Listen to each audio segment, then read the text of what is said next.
Good afternoon or good evening, whatever the case may be, wherever you are in the world. Greetings, welcome to another edition of Attlas Information Live.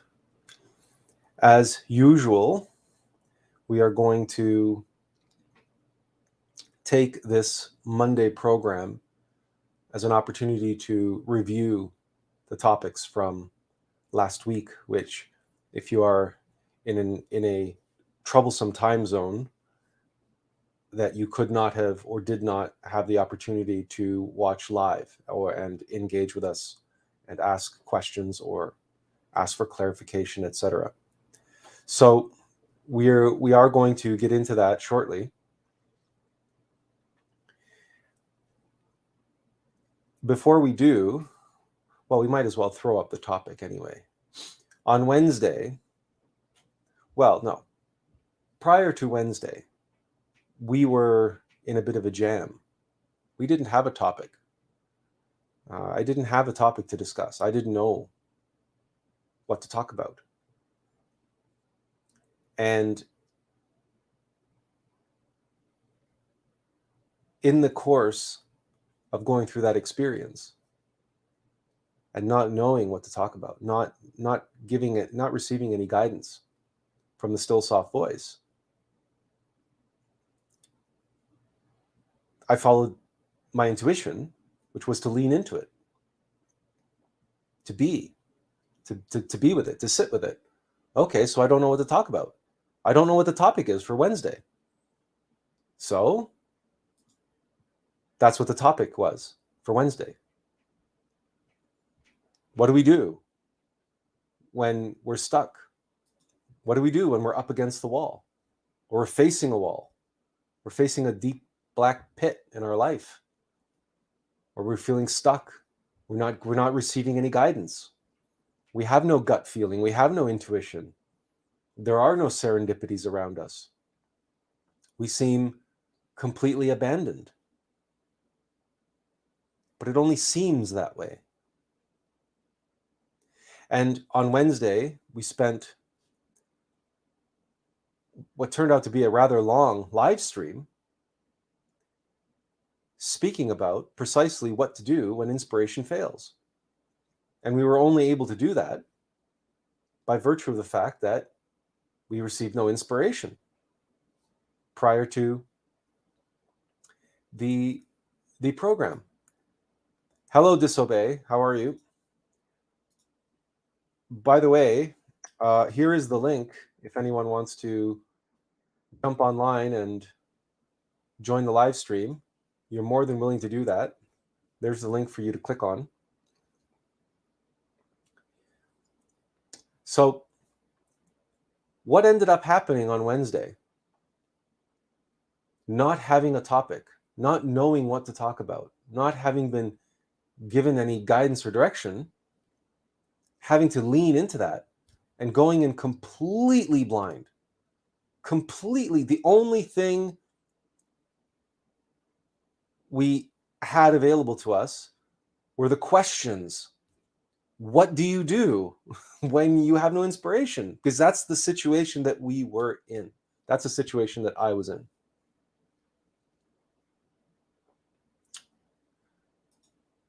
Okay, Azazel. Anyway, and anytime you guys have the link, I'll keep the link on the screen. Anytime, if you want to jump in, it's up to you. If you don't, it's up to you.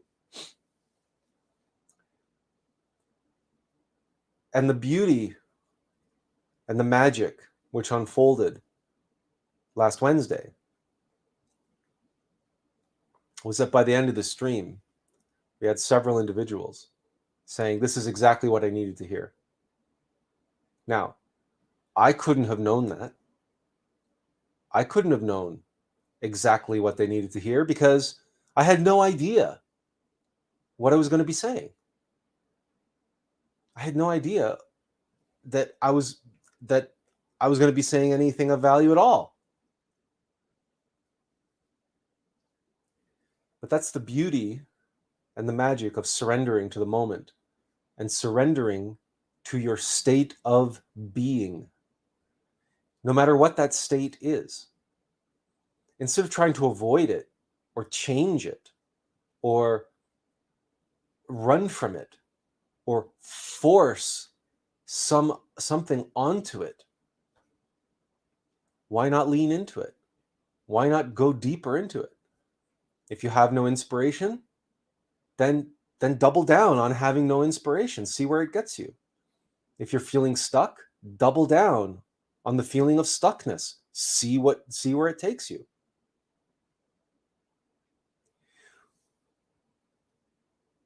For the purposes of explaining how one can comprehend that, how we can visualize that and feel that, sense that within ourselves,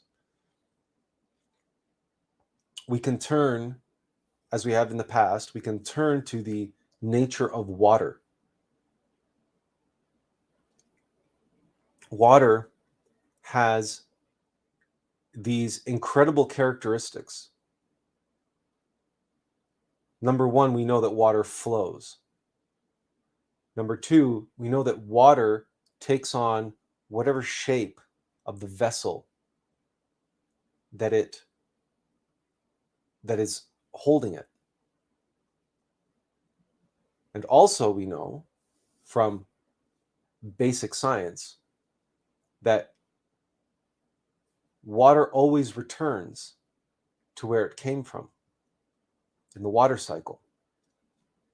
It will evaporate, it will turn into rain, it will become lakes and streams and rivers, and then return to the ocean. And then this cycle just repeats.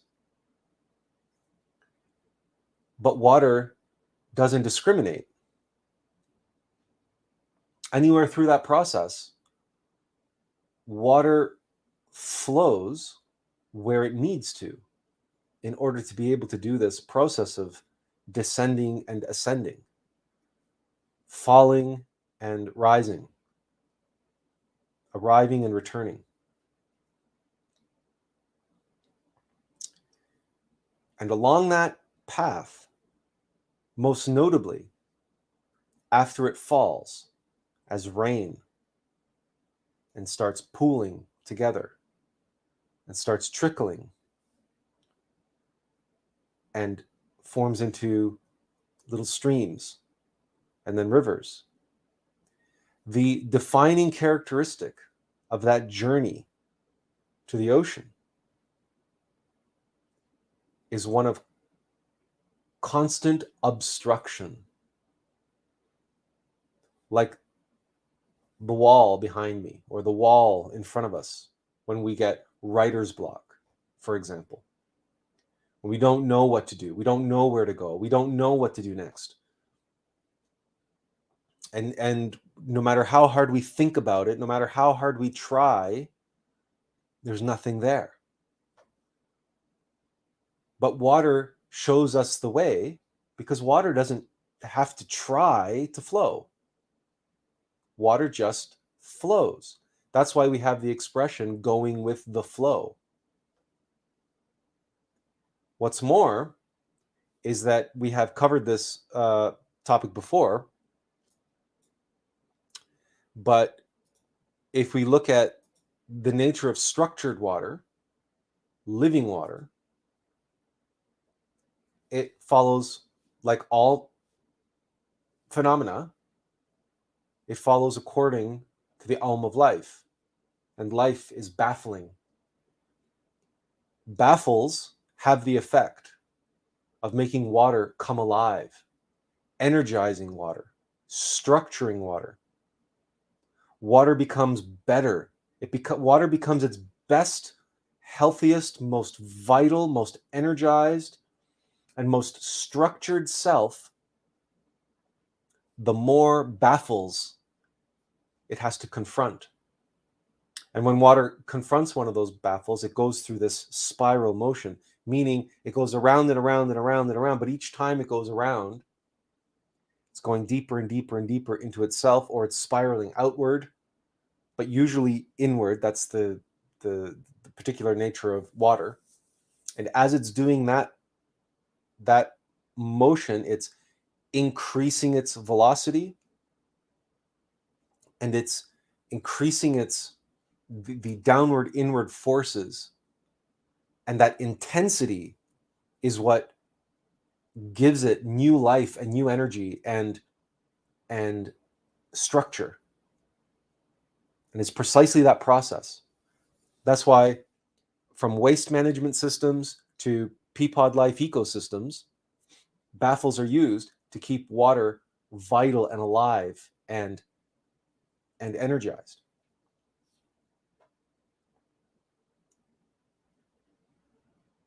But each one of those baffles serves as an obstruction to the flow of water.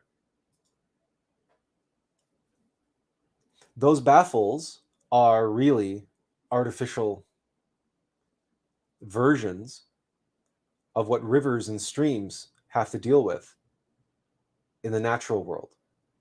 We call them rapids and waterfalls and dams, natural dams that the water has to navigate around. And if the water stays stagnant, stays stuck, then it loses its energy. It unwinds. It loses its structure. It becomes stagnant. It becomes dormant. It becomes, well, like a swamp, or like any standing water that's been standing for a long time. It becomes putrefied. And its vitality and its energy and its life becomes lost. And we feel that way when we're stuck. We feel that way when we have writer's block. We feel that way in any number of other situations where we don't know what to do, and we're receiving no guidance from the still soft voice. We're receiving no insight, no imagination, no inspiration. We feel abandoned. We feel lost. And if we allow ourselves to indulge those emotions, then we too will unwind all our energy, our vitality, and our structure will all collapse, and we will settle into the bottom of the muck of a swamp of our lives, and we will feel sorry for ourselves.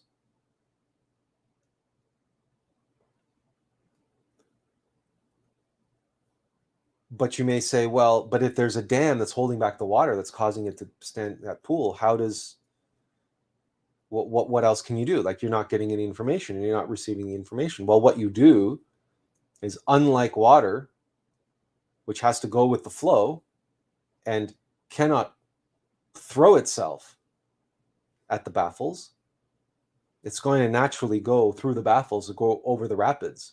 And as it goes through that process, its swirling action and the way it navigates the baffles is it overcoming them. But in our case, we have the capacity, because we're conscious beings, more conscious than water anyway, or presumably, hopefully so. We can throw ourselves at the wall. We can throw ourselves at the baffles. And this is not necessarily, although you may have heard this expression, throw stuff at the wall and see what sticks. So if you have writer's block, start throwing ideas out and see what sticks. Start brainstorming. Like, people have all sorts of techniques, but that's not what we're talking about here. We're talking about going with the flow and leaning into and embracing the baffle, embracing the wall, embracing the silence, embracing the lack of information. Be okay with it. Accept it. And allow it to be. Just be. Allow yourself to be. Without indulging in self-pity and all of the negative emotions. Just experience what that feels like to not know. And be comfortable in the not knowing. And the more comfortable you become in the not knowing, and the more you allow and surrender, as water does,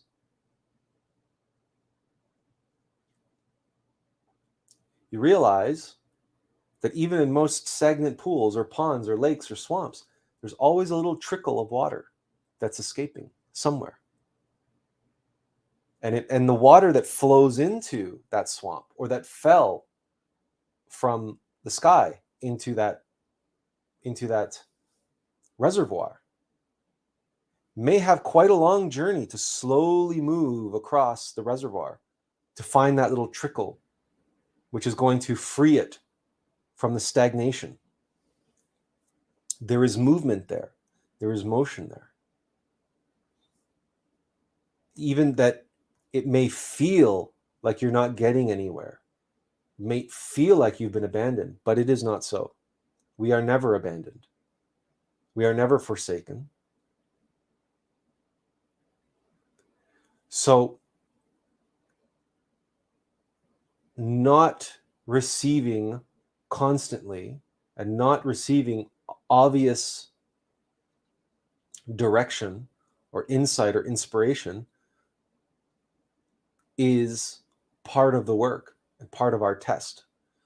A few weeks back, we talked about being lost in the desert, lost in the dark. We talked about 40 years in the desert and what that means, and it's actually a literal number.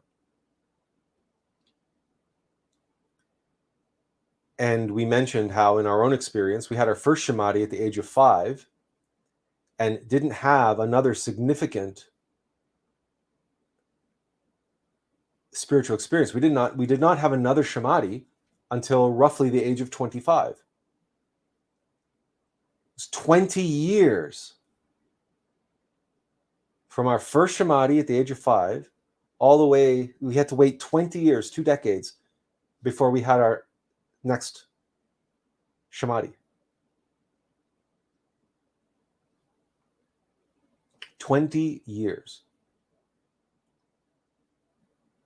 Now, there was lots of other stuff that was occupying our time and our consciousness, called being a child, growing up, puberty, high school, university, etc. So clearly, we had stuff on our mind, but throughout that entire process, what kept us going and what kept us moving in the right direction was that inner knowing that we had, that we received a sign at a very young age, and that knowing was there. Not specifically what we had to do, but all along our journey, we received little breadcrumbs of what we had to do next. But sometimes those breadcrumbs were few and far between, and then the next breadcrumb came along, and we had to completely abandon the former direction that we were told to go in. There are many, many, many tests when it comes to following the path and following the path that's laid out for us, because it's not a direct path. It's a zigzag, or it's a scribble. You're doubling back on ourselves, taking 1 step forward, 2 steps back, 2 steps forward, 1 step back. It's not as straightforward as water. And think about how non-linear the journey of water is, from when it falls from the sky to when it returns to the ocean. And then think about the journey of water in the ocean before it then gets evaporated back up into the sky. And then again, you can contemplate the journey of water up in the sky before it forms droplets and falls back to earth. When they draw the water cycle, it looks like this very simple linear thing, but it's not a simple linear thing. And it's self-evident. But how to get by these blocks, these obstacles, how to overcome the baffles in our life, internal and external, is to be like water, allowing and accepting and going with the flow of our life, and being aware and recognizing the intensity when the acceleration comes, the intensification comes. You can accelerate and intensify being just by concentration, just by relaxation and concentration, focusing, awareness, attention, bringing more of yourself to bear on the emptiness, on the silence, which your mind wants to interpret as abandonment and writer's block and all the rest of it. Your mind just wants to see the wall in front of you and feel sorry for itself, that its progress has been impeded. Meanwhile, the wall is what we need. But how do you get over a wall? It's a simple question. How does one get over a wall?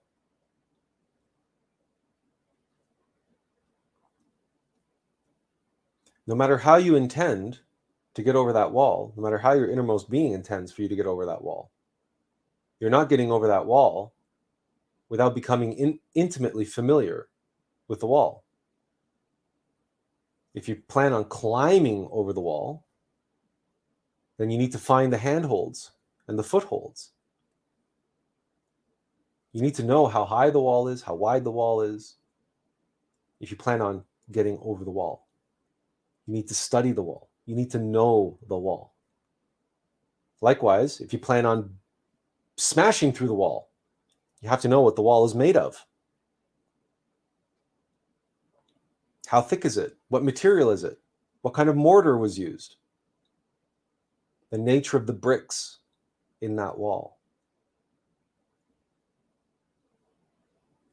The walls, the baffles, in overcoming them, like water, which swirls up against them. But each time it goes around and around and around, it's accelerating and it's intensifying. It's becoming more alive. It's becoming more aware. It's becoming more structured. It's becoming better water. It's becoming better. And how many times we talked about this in one way, shape, or form? If you want to become stronger, you have to lift weights. So if what you need is inspiration and insight and direction and guidance, you have to be able to sit with the opposite and concentrate and focus, relaxed, but be relaxed, be at peace with the not knowing. And focus and concentrate on the fact that you do not know and accept that you do not know. And pray for the guidance, pray for the insight, pray for the inspiration, but always complete your prayers with, but not my will, but thine be done. And may all this be done in accordance with the law, no matter what you're praying. If you're praying to your innermost, let not my will, but thine be done. And if you're in a bind and you really, really need some guidance and you really, really need some insight and you're praying for it, always say, yeah, but not, but let that guidance come only in accordance with the law. Because if what I need right now is to suffer some karma and suffer the feeling of being abandoned, then if that's what I need, then that's what I need to do. And stop second guessing your innermost and stop second guessing your divine mother. Instead, lean into the gift that she's given you, which is the gift of silence, the gift of emptiness. Go deep into that emptiness. Meditate. Go for a walk in nature. Do something else. Do some exercise or do some laundry. If we're dealing with something like writer's block, or just sit and be with it.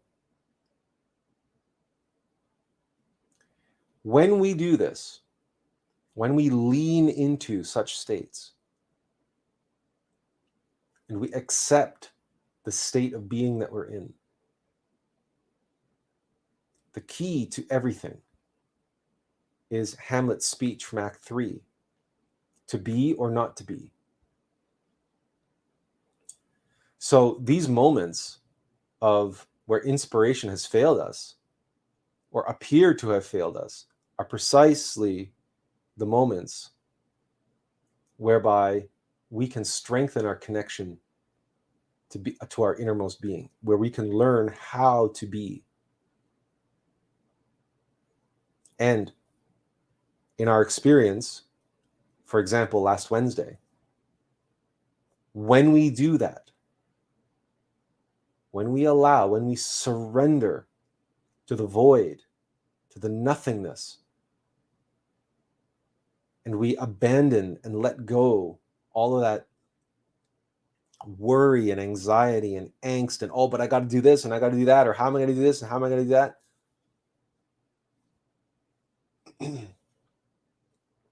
We are learning how to be, and more importantly, what to be, which is a true human being.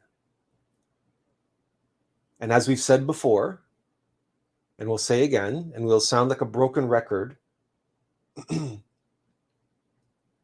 the mind is raging, the mind is going crazy, the heart is going crazy, even the physical body becomes antsy and agitated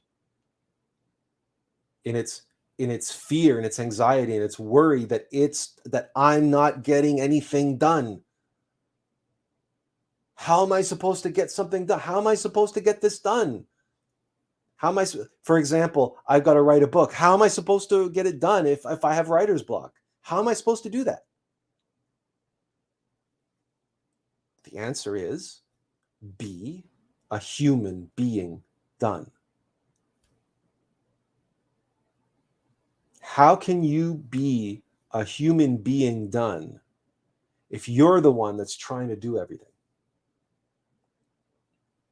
And if you're filling your mind and your heart and your body with agitation and stress and frustration because you're not being allowed to do it. The reason why you're not being allowed to do it is because that is not how things are done by true human beings. I don't write the articles. I don't make the videos.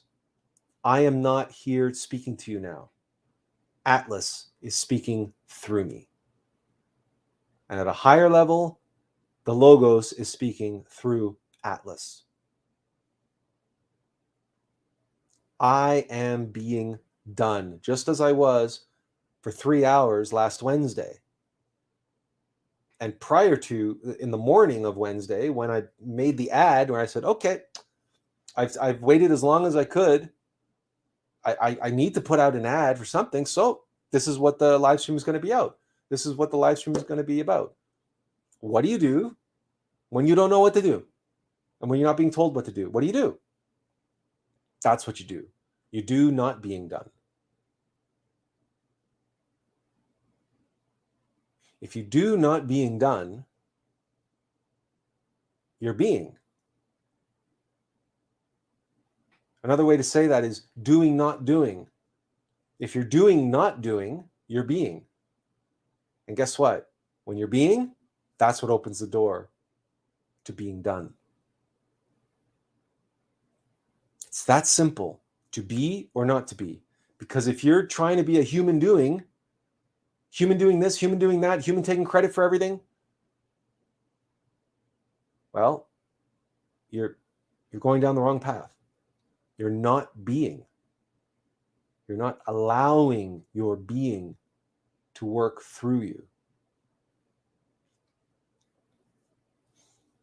And just like the water, again, we're going to go to water. When you go to the beach and you look at the shore, and the water comes in and the water comes out with each wave. It undulates.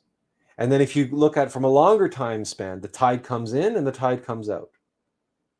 There's the eternal breath at every level of reality, including within us. Every frequency, every vibration has up and down and up and down. It goes in waves. So there will be times when it's flowing like a river, and there will be times when it's not. When it's receding, the tide goes out, and the beach becomes barren and empty. Maybe a few crabs crawling around, and all the junk and all the plastic that was thrown into the ocean. Now we see that exposed on the beach. This is just the way it is. And you can allow that empty beach and that lack of water, and you can allow low tide to get to you, or you can sit with it and watch it and be with it and say, sooner or later, the tide will return. That's exactly what we did on Wednesday night. And the result was a 3-hour-long live stream.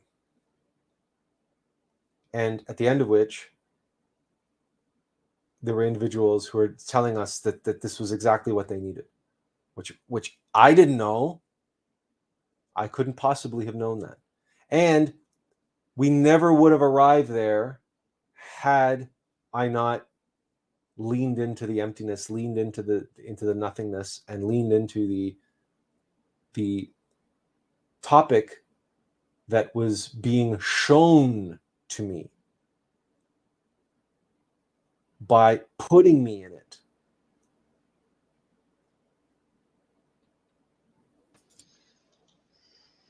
Hello, sir. How are you? Yeah, hello. Yeah, I'm fine. How are you?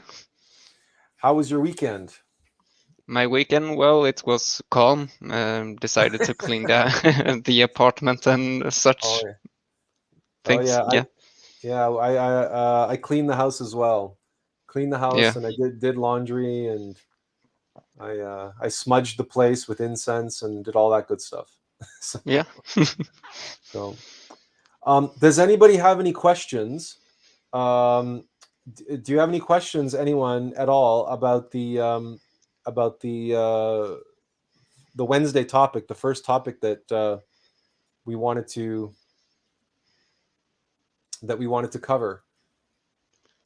When Inspiration inspiration fails. fails us. Yes, Yeah, yes. It does, like what to do when you have writer's block, what to do when you're not getting any guidance from the still soft voice. We've spent now a half an hour giving you yeah, a condensed version of last Wednesday's live stream. But if anybody would like any clarification or have any questions, please, this is your opportunity to ask, because if not, we're going to move on to the other topic, yeah. which was That sounds good to me actually, because yeah, all I could basically do is to speak about how I relate to that, and yeah, I found the solution to be, yeah, do not doing basically, as you described, because that's when things usually start to happen anyway. And you realize after that, yeah, getting frustrated or doing nothing doesn't work out. the one of the common expressions is making a shift from striving to arriving, Yeah, right? From trying to making a shift from forcing to allowing. yeah, And it's a very different, and you see how it is a fundamentally polar opposite approach than what the new agers and the black magicians call manifesting your desires. yeah. Well, Where they it's will tell, similar in nature actually, by allowing, but you should ask yourself who is it that is allowing basically, um, because yeah, so it's basically the same when it comes to working with both sides basically. One side is expecting basically, and the other side isn't expecting basically, by now, doing not doing. and that's another good point, is about having expectations, because you may think that expecting something to arrive, even if you don't know what it is, um, expecting, you might think that that's a very innocent desire to have. That expecting that, well, I'm practicing being now, so now it's only a matter of time that something shows up. But that the expectation itself is doing something. you are Yeah. expecting. You are attached to the outcome, and you're identified with even if you don't know what's coming. The very Yeah. fact that you're expecting something to arrive is what's blocking it from showing up. Yes. And Because that's not being, right? Expecting is doing. yeah. Expecting is not being. Expecting is No, doing. it's not. Yeah. It's a very subtle form of doing, Yeah. like waiting to speak, waiting for your turn to speak. Yeah. Is a very subtle form of doing, whereas listening to someone Hmm. is being, because listening is receptive. But you also realize that being takes effort, being takes energy. Yeah. Being is not about, sorry, anybody in the chat, if we're going to be stepping on toes or upsetting people. Being is not about, taking your mushrooms or smoking your pot and passing out on the couch and waiting for it to arrive. That's not being. The No. being is not spacing out and thinking about it, and letting your imagination run wild and fantasizing or whatever. Oh yeah, cool, man. Because there's so many people who think that that's what being is. Oh, I'm going with the flow, man. Mm. Right? That's because that's laziness. Being takes effort, Yeah. not stress. It takes the good kind of effort, but it takes effort to be, and really it takes effort to lean into that emptiness, that empty space. That's why the mind goes crazy. And the mind Yeah. doesn't want us to be in that space, and the mind keeps running like the hamster in the wheel, Yeah. right? So, but all of this can help us to appreciate and experience and become comfortable with, in a good way, become peaceful in the space of nothing, in the space of emptiness, and to be peaceful and comfortable with being and not doing, and then allowing what needs to show up in its own time, in its own way, and then Yeah. going with it, right? And then just be like water Yeah. in that sense. Yeah. So the um polar opposite is basically forcing, not expectation. yeah, so that's what will kill this the most is, um if you want to get over the wall, if you want to get through the wall, there's clearly a right way and a wrong way to go about doing that. Yeah. Banging your head up against the wall, yelling and screaming and having a temper tantrum, saying, why is Hmm. this wall here? Why is this wall here? Why is this wall here? This is not the way. No. That's how a 2-year-old approaches it, right? That's how a 2-year-old approaches an obstacle, right? They throw a Yeah. temper tantrum. But that is not a constructive way to make it over that hurdle. The way to do it is to comprehend the nature of what's blocking you. So you have to lean Yeah. into that. I know. So if it's silence, if it's the silence that what's blocking you, then you lean into that. You go deeper into that. You keep going deeper and deeper and deeper into to comprehend the nature of being itself.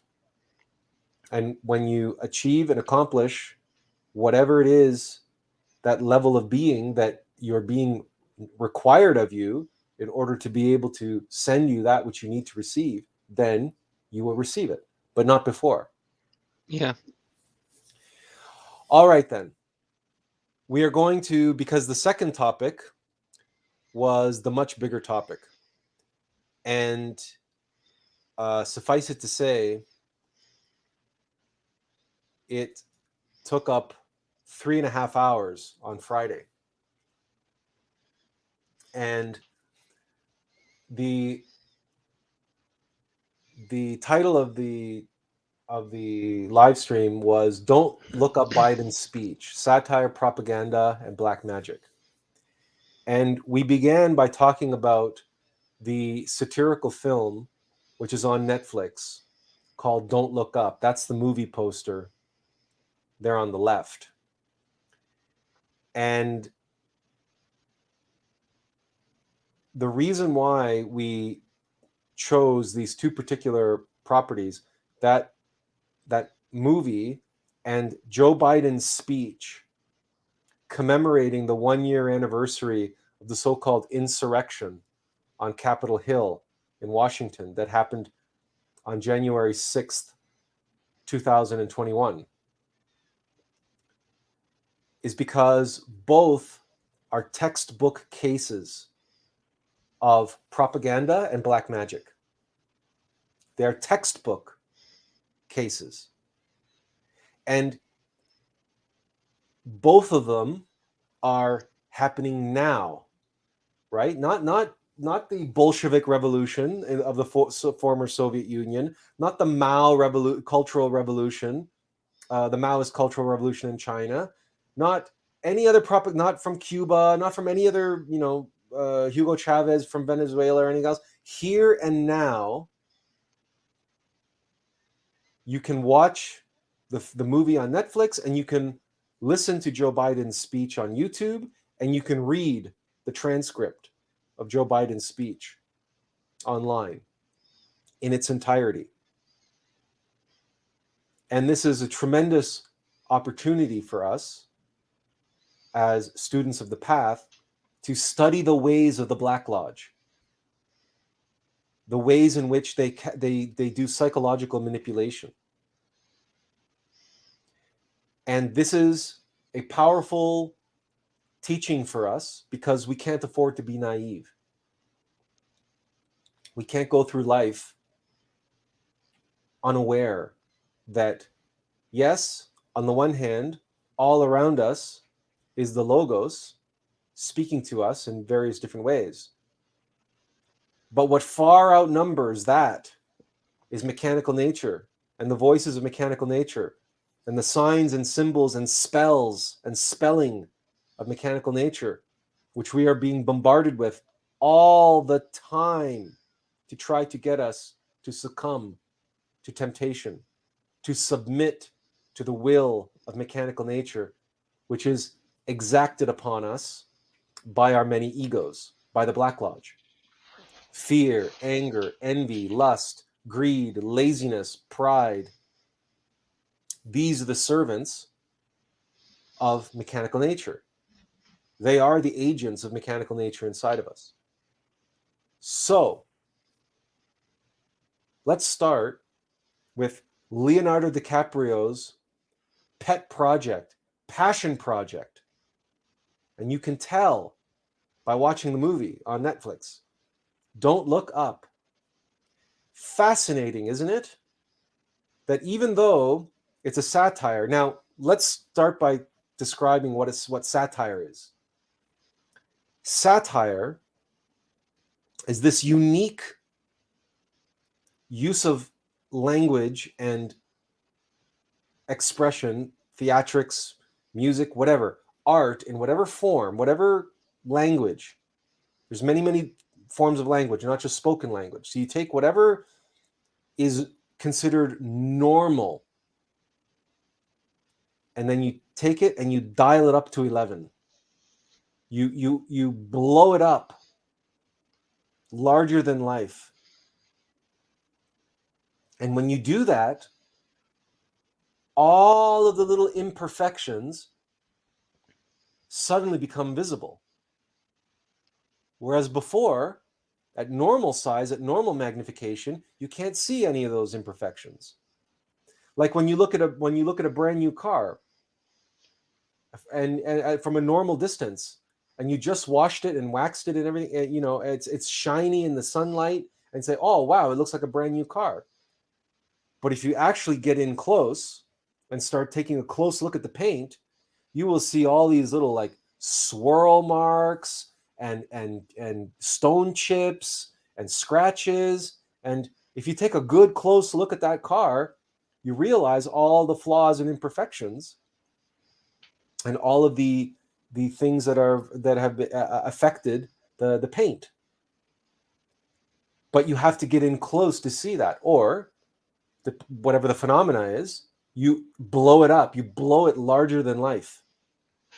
And that's what satire is. It exaggerates everything to the point of it being absurd and ludicrous how much you're exaggerating it. But in doing so, all of those little subtle things, suddenly you realize all of those all the imperfections and everything that was wrong with it, because everything's been exaggerated. You can now finally see it. This is an important tool, because for people who are asleep, right? Americans, for example, for the most part, think that their culture, that their news media, and everything that's going on in the United States is perfectly normal. That's just the way it is. And it's perfectly normal and perfectly acceptable. So the story of Don't Look Up, very quickly, is that two scientists, Leonardo DiCaprio and Jennifer Lawrence, his PhD candidate student, discover a comet that's on a trajectory that's going to strike Earth in about 6 months. And the comet is between 5 and 10 kilometers wide, meaning it's a planet killer comet. And they take this information to the authorities and to the White House, and they're essentially brushed off. And they're like, they have their what the hell is going on moment. We just told the president of the United States that the entire world is going to be destroyed in 6 months. And she brushed it off because she's more interested in the midterm elections and getting her Supreme Court nominee verified, validated, confirmed, I think is the correct word. And so from there, they end up on the news media and this morning, a morning show, not even like the serious news, but a morning show. And Cate Blanchett plays this pitch perfect American morning show news anchor, and the makeup they did on her face is so brilliant. It looks like she has 30 years worth of plastic surgery on her face, because it's the satire, exaggerating everything so much to reveal just how fake the news is in the United States and how fake these presenters are, and that they're heartless, soulless people. And she and Leonardo DiCaprio end up having an affair, and he becomes a bit of a media whore. He starts loving the attention. He's going on all these shows. He's becoming popular, right? Meanwhile, Jennifer Lawrence becomes a meme because she gets really angry, and she starts saying, "We're all gonna die." And next thing you know, the internet is covered with Jennifer Lawrence memes going, "We're all gonna die."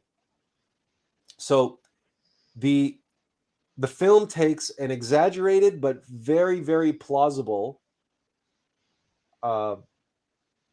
expression of what would happen in these circumstances. And the story continues on, and eventually the White House decides that they're going to take it seriously because they've had their own experts look at the data. And they have a plan now. They're going to shoot up a bunch of nuclear weapons. They're going to deflect the comet. And they go through that process. But halfway through that process, in walks the richest man in the world, the man who owns the largest telecommunications company and cell phone company in the world, very much a Steve Jobs type personality. And he is allowed to come into the launch control room. People start asking questions. Who is he and why is he allowed in here? And the president of the United States, played by Meryl Streep, says, "Oh, he's a platinum billionaire. He's a platinum billion campaign contributor. So he basically has security access for everything." And he comes in and he whispers something in the president's ear. And the president says, "I've got to go have a bathroom break." And she and the billionaire leave the control room. And about 5 minutes later, all the missiles, their engines turn off and their parachutes come out. And they come back to Earth. And the space shuttle that was piloted by the American hero that was leading the mission turns around and crashes into the Earth. And the mission was aborted.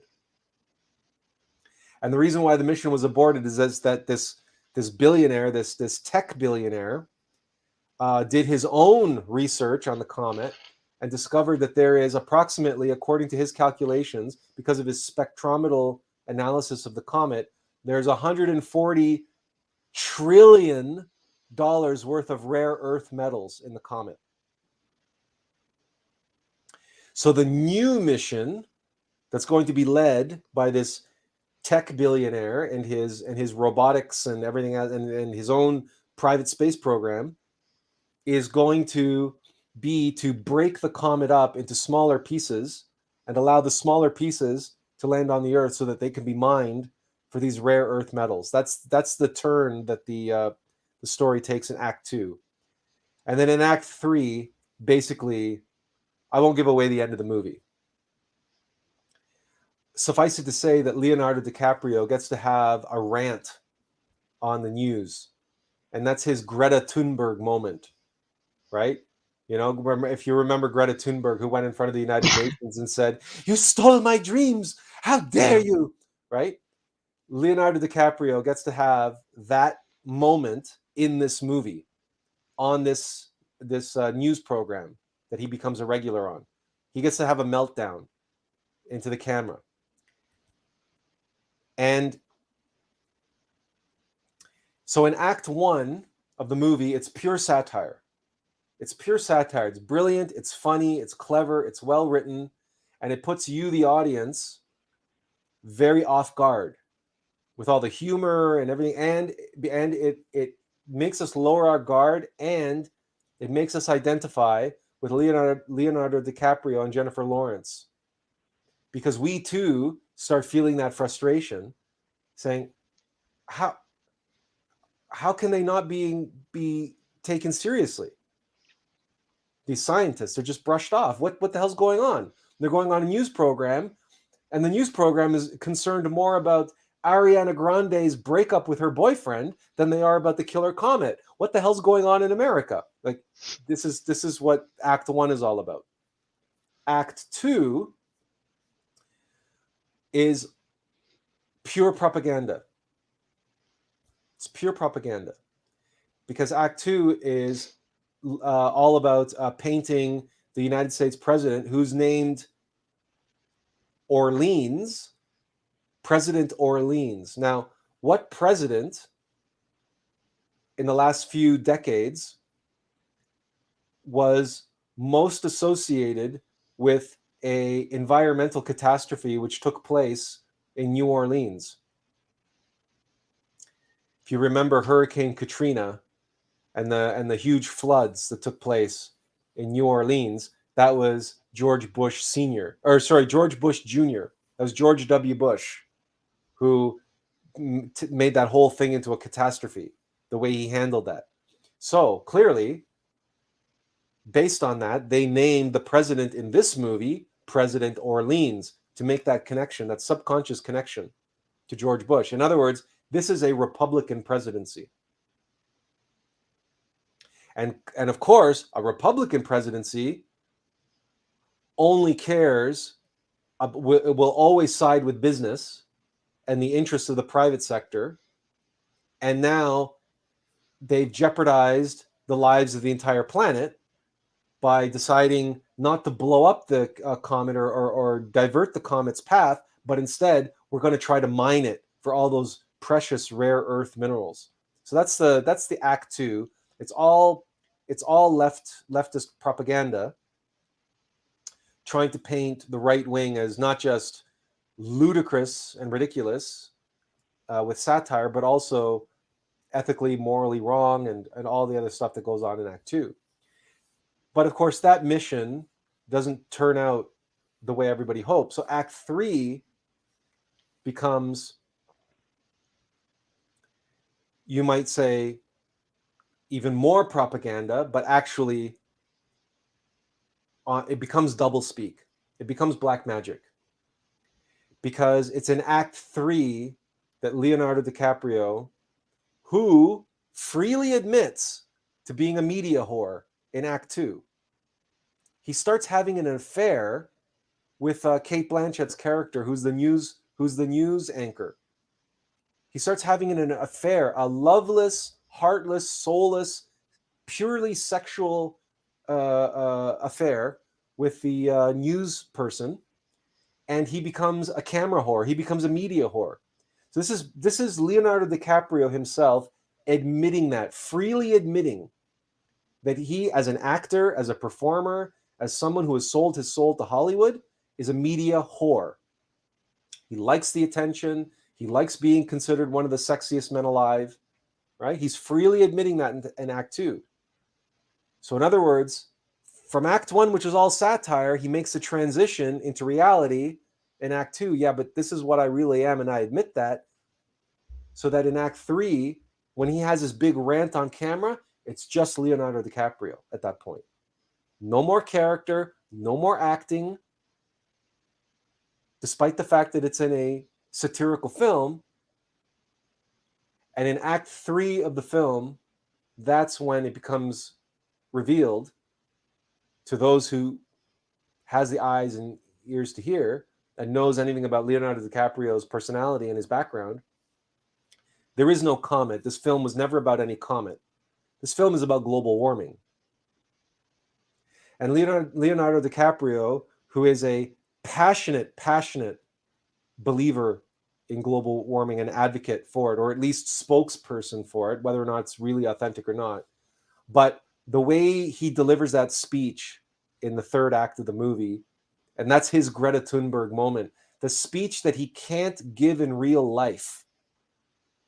He cannot allow himself to become a meme like Greta Thunberg did.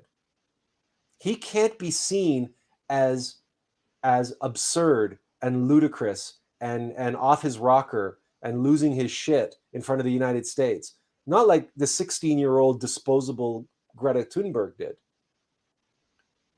So he creates for himself an entire movie and a satire where everything's dialed up to 11, and he gives himself a character and a motivation so that at the climax of the film, he can look directly into the camera, directly into all of our eyes, and point the finger and say how ludicrous it is that we do not take seriously the existential threat that is global warming, that this comet disaster is an allegory for. And in addition to that, throughout the film, at every point throughout the film, every character is being told to follow the science, follow the science, follow the science, follow the science, listen to the science. In other words, the mantra that has been played out in the mainstream media for 2 years now related to the COVIDiocy. And the Faucis of this world and everybody saying, follow the science, follow the science. It's the same mantra that the global warming alarmists use. You got to believe the science, believe the science, believe the science. And this movie is designed to get the audience to become sympathetic and identified with the scientists who are being ignored. The entire function of this movie is to manipulate the audience into following the science and identifying and sympathizing and empathizing with the two scientists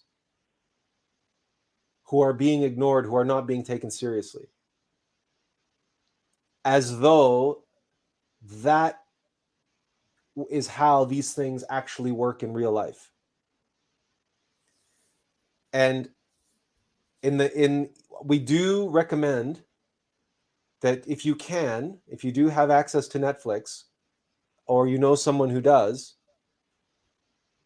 see if you can watch the film, because again, it's a textbook case in how to disarm a population and how to program them psychologically and emotionally. That's the same thing, right? Mentally, intellectually, psychologically, subconsciously. And it's this 3-act structure with, like, it's really for someone like us, it's very obvious. But for most people, they just probably think it's a comedy and a satire. Yes, there's maybe they'll pick up on some political stuff, but once you're shown the signs, what you're shown what it actually is, you're warned about it, and now you can look for it. You know what to look for. It will become so blatantly obvious what it is. It's the same thing like when people start showing you, for example, the subliminal messages hidden in advertising. You've probably seen that ad or that logo a million times, and you never thought twice about the hidden images in it. But once those images are shown to you, you can't unsee them because now you're awake. Now you see them. Now they are a part of that logo, whereas before they were hidden, even though they were hidden in plain sight. So, on that basis, look at these two posters. Look at this movie poster on the left, and look at this propaganda poster from North Korea. Do you see any similarities between those two posters? Yeah. It is the movie poster itself is propaganda. They're not even hiding the fact that it's propaganda. They have everybody looking wistfully and wispily up at the heavens in the same direction, the same way that these loyal subjects of the North Korean regime are looking to the sky as they launch their nuclear weapons, right? Their nuclear arsenal. Oh, there's the strength and the greatness and the majesty and the wonder of the North Korean regime. And Kim Jong-il, Kim Jong-un. It's and why does it work? Right? Why does propaganda work? Propaganda works because and the reason why they show everybody always in these kind of scenes where everybody's because propaganda is designed to make you feel insecure that you're not going along with whatever narrative is being shown. Propaganda never shows you any lie. Propaganda never lies to you. Propaganda always shows you the truth. And the truth is, you're not one of us. Why aren't you one of us? Why aren't you going with the crowd? Why aren't you going with the narrative? Why aren't you going along for the ride? Why are you not one of us? Why are you not with these people looking up in the same direction? Don't you want to belong?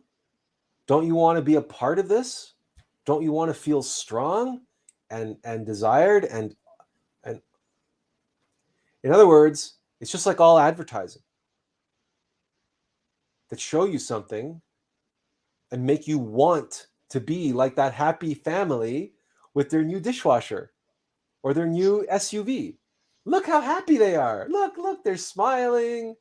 They've got the happy dog jumping in the back of the SUV. Don't you want to be like that family? Don't you want a happy dog jumping in the back of the SUV? Well, then you need a Ford Explorer, or you need a Porsche Cayenne, or whatever, whatever. It's making you feel like you're alone and you're abandoned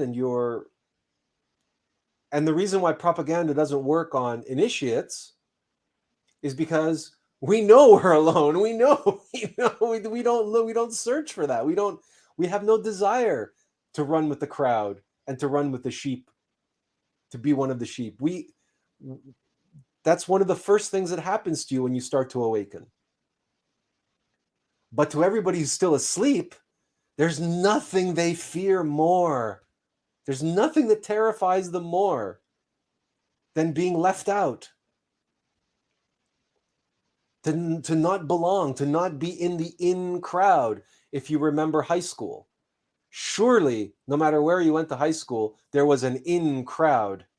Whether you were in it or on the outside, it doesn't matter. You were very, very conscious of the fact that there were the popular kids and there were the not popular ones. Certainly in North America, this is ubiquitous everywhere you go. And it's funny because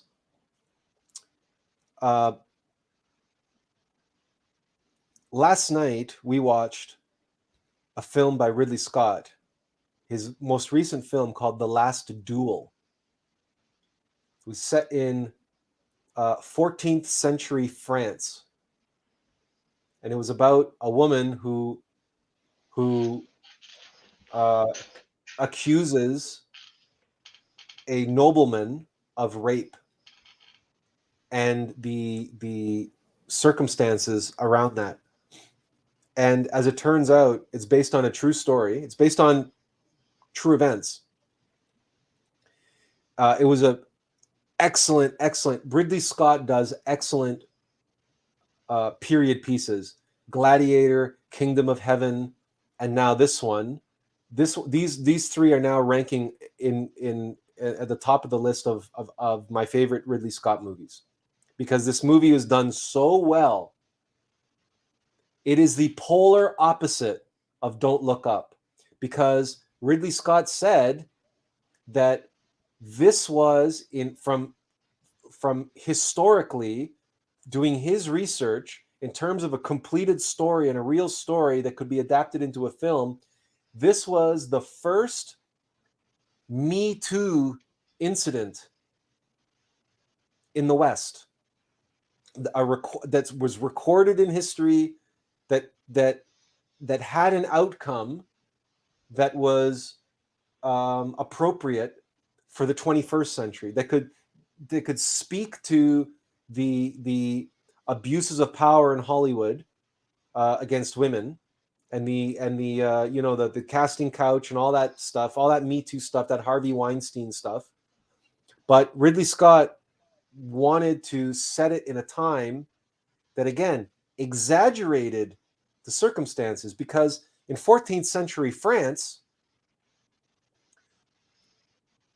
women were not citizens. Women were considered chattel.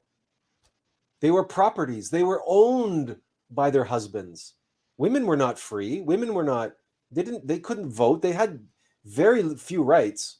And any law, any violation against them was not a violation on the person of the woman. It was a violation on her husband, whose property that woman was.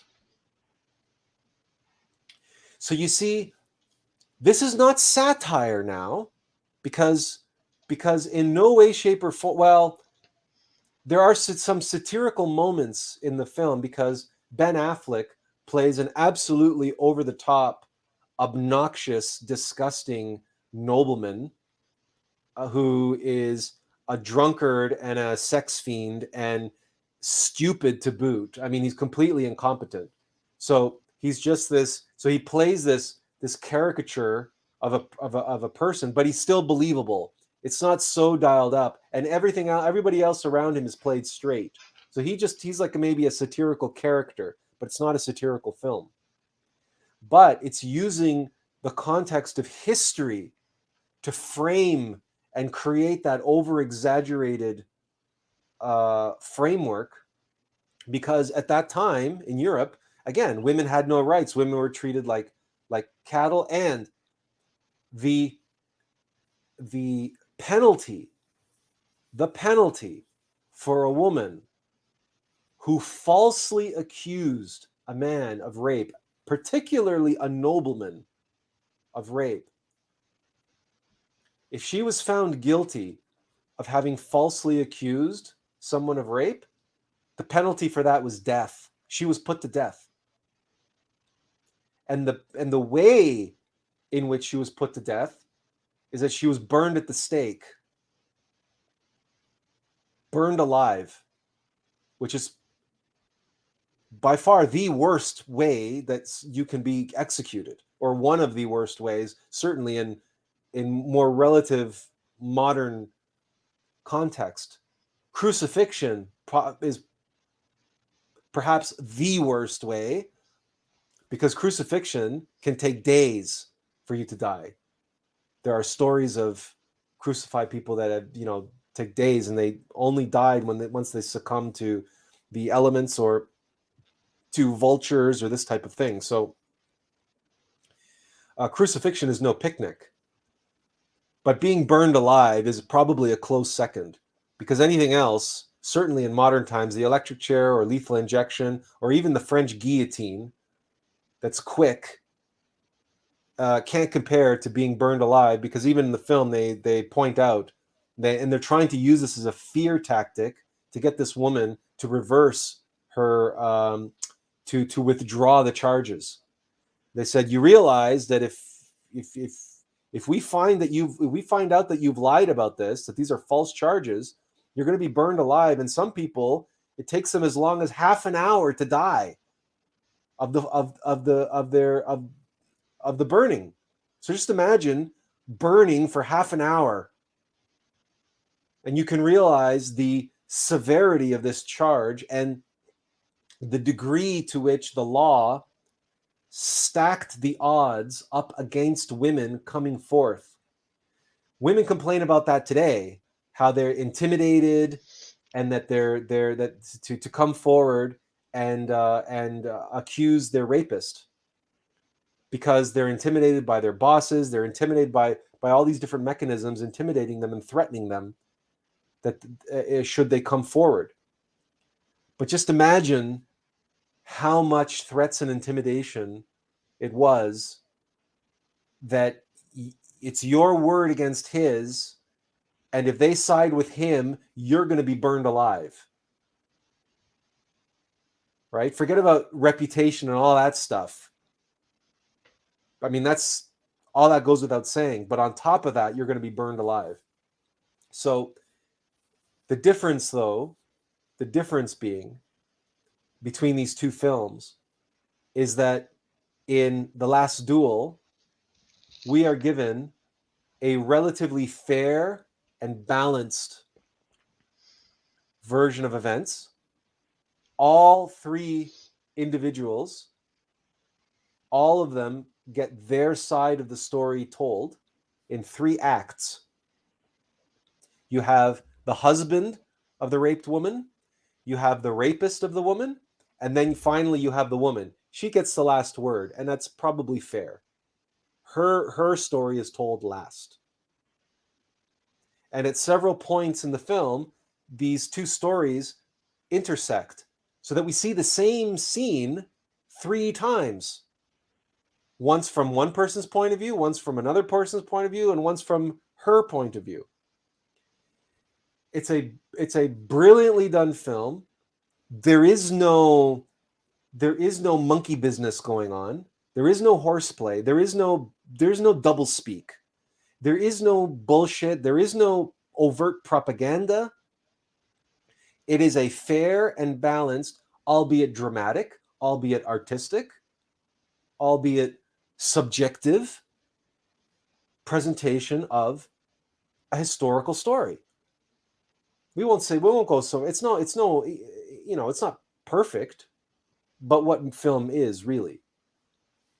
But in terms of dealing with that particular issue in a non-offensive, non-sneaky, non-partisan way,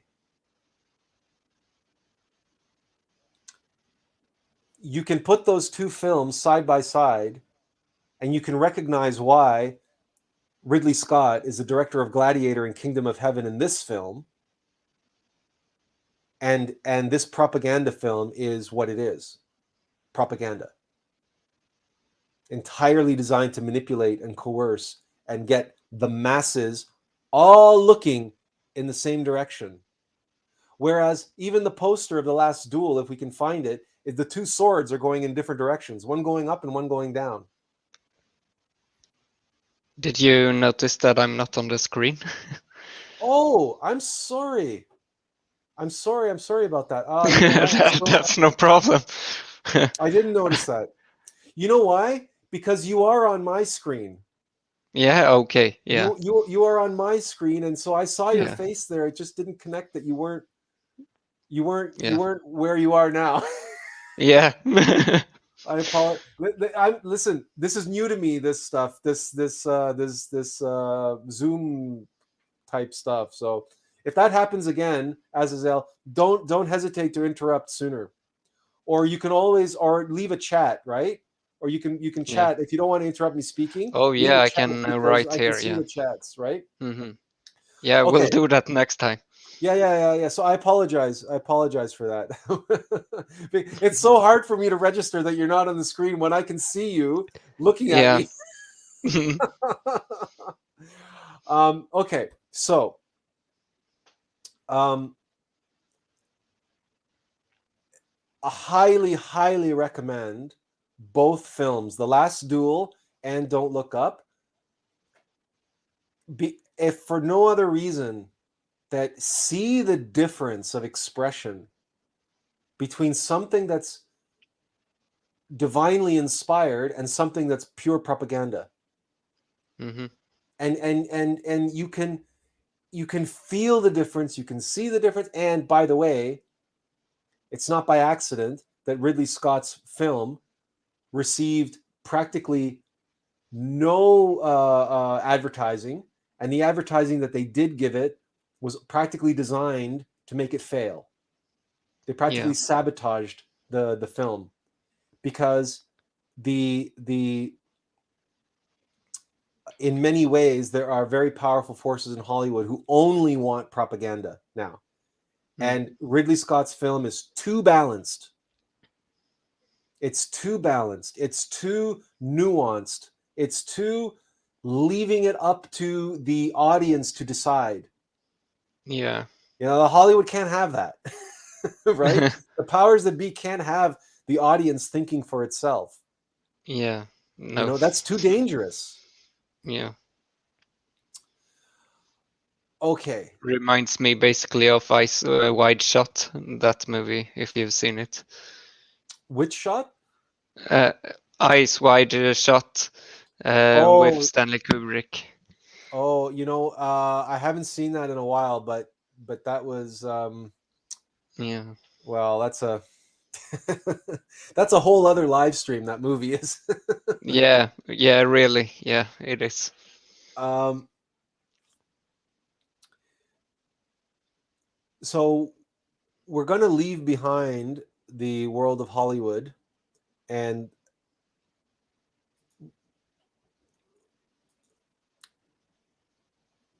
we said we wanted to talk about two case studies of black magic, if you will, of propaganda.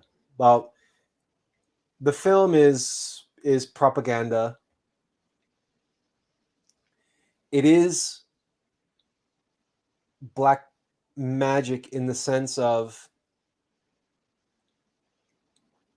it's a film that's set in the future about truly possible events. It's framed as a satire, but in Yeah. reality, it's talking about global warming and it's talking about COVID, and trust the science. Don't question the science, because if you question the science, you're going to be as ludicrous and as absurd as all the characters in this satire. Yeah. You're a fool if you question the science. That's a obviously a very one-sided subjective manipulation. There's a Yeah. clear political practical motivation there by the powers that be. Yeah. To keep them ignorant, basically. So let's take that to the next level. Let's see if we can look at black magic, because spells and spelling are related. Yeah, you've seen that meme 1,000 times on the internet. Yeah. That's the reason why they call it spelling is because language is powerful and it's magical. It is.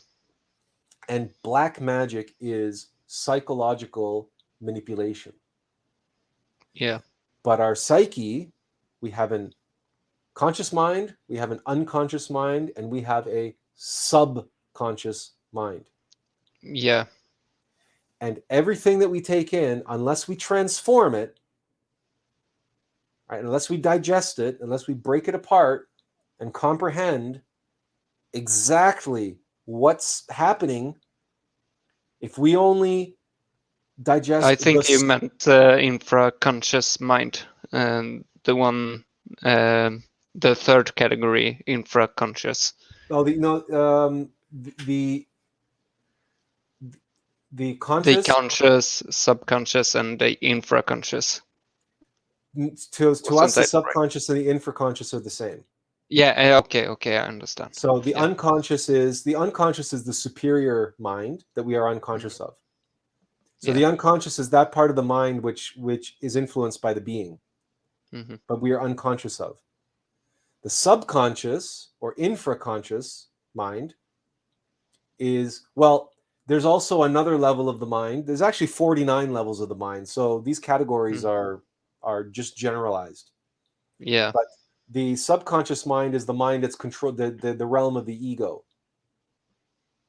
So the superior mind, the unconscious mind, is the parts of our mind where we receive, for example, in our mind, inspiration or insight that's coming from our being, but it's being placed first into the unconscious mind, or the unconscious mind reacts or responds to things, but we're unconscious of it because our consciousness is asleep. So then there's the subconscious mind, which is ruled and governed by ego. That's what reacts to everything. And if we're not digesting these things in the correct way, if we're not seeing how statements, for example, are the operative word here is doublespeak. There are many, many forms of doublespeak. And if you ever have seen George Carlin's, Oh yeah, I like that comedian. yeah, okay, if you have ever seen his piece on soft language? Yeah, and euphemisms and all that. Yeah. That's right. Well, all of that's a form of doublespeak. Yeah, it is. And George Carlin does a brilliant job of revealing how insidious euphemisms are. And Yeah. the way he goes from shell shock Yeah. through to battle fatigue through Yeah. to operational exhaustion sounds like something that would happen to your car. Yeah. And then finally he ends up at post-traumatic stress disorder. Yeah. Right? And he goes, and all the life, the humanity, everything is gone. It's completely sterile, it's completely lifeless.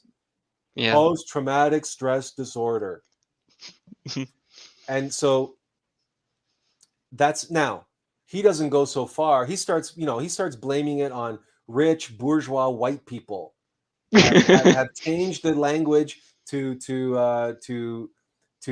hide their sins. That's what it's all about. But he's halfway there. He's halfway Yeah. there. It's the Black Lodge that changes the language to hide their machinations, their insidious plots, their Yeah. designs to degenerate and destroy this humanity, and to Yeah. devolve this humanity and turn this humanity into a race of drones, human 2.0. Yeah. According to the transhumanists, which, by the way, is also intimately connected to the COVIDiocy. The COVIDiocy Yeah. is all about creating human 2.0, right? Because these graphene nanobots that they're injecting into the system is changing the DNA, is changing the molecular the constitution of the genetic makeup. So Yeah. if you are a human being and someone changes your genetic makeup, you're no longer a human being. Yeah. You're now human 2.0, right? You are a genetically modified organism. You are a a Frankensteinian abomination. You are an abomination of nature, because you're no longer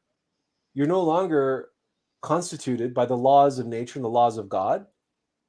You've now been redesigned and, to a large degree, reprogrammed by the designs of man, which of course are the machinations of mechanical nature. So it's it's it's all about the duality and the conflict and the inherent tension between divine nature and mechanical nature, because the Black Lodge works for mechanical nature. They're trying to Yeah. drag humanity down into the muck all the time, and divine nature is trying to get us to rise. So we like to use, again, using water, coming back to water.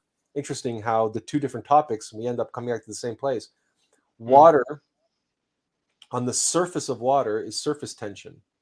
And the surface tension exactly describes the tension, the forces between underwater, the currents trying to pull the water down, and the forces of light and heat that are evaporating water and turning water from physical water into water vapor.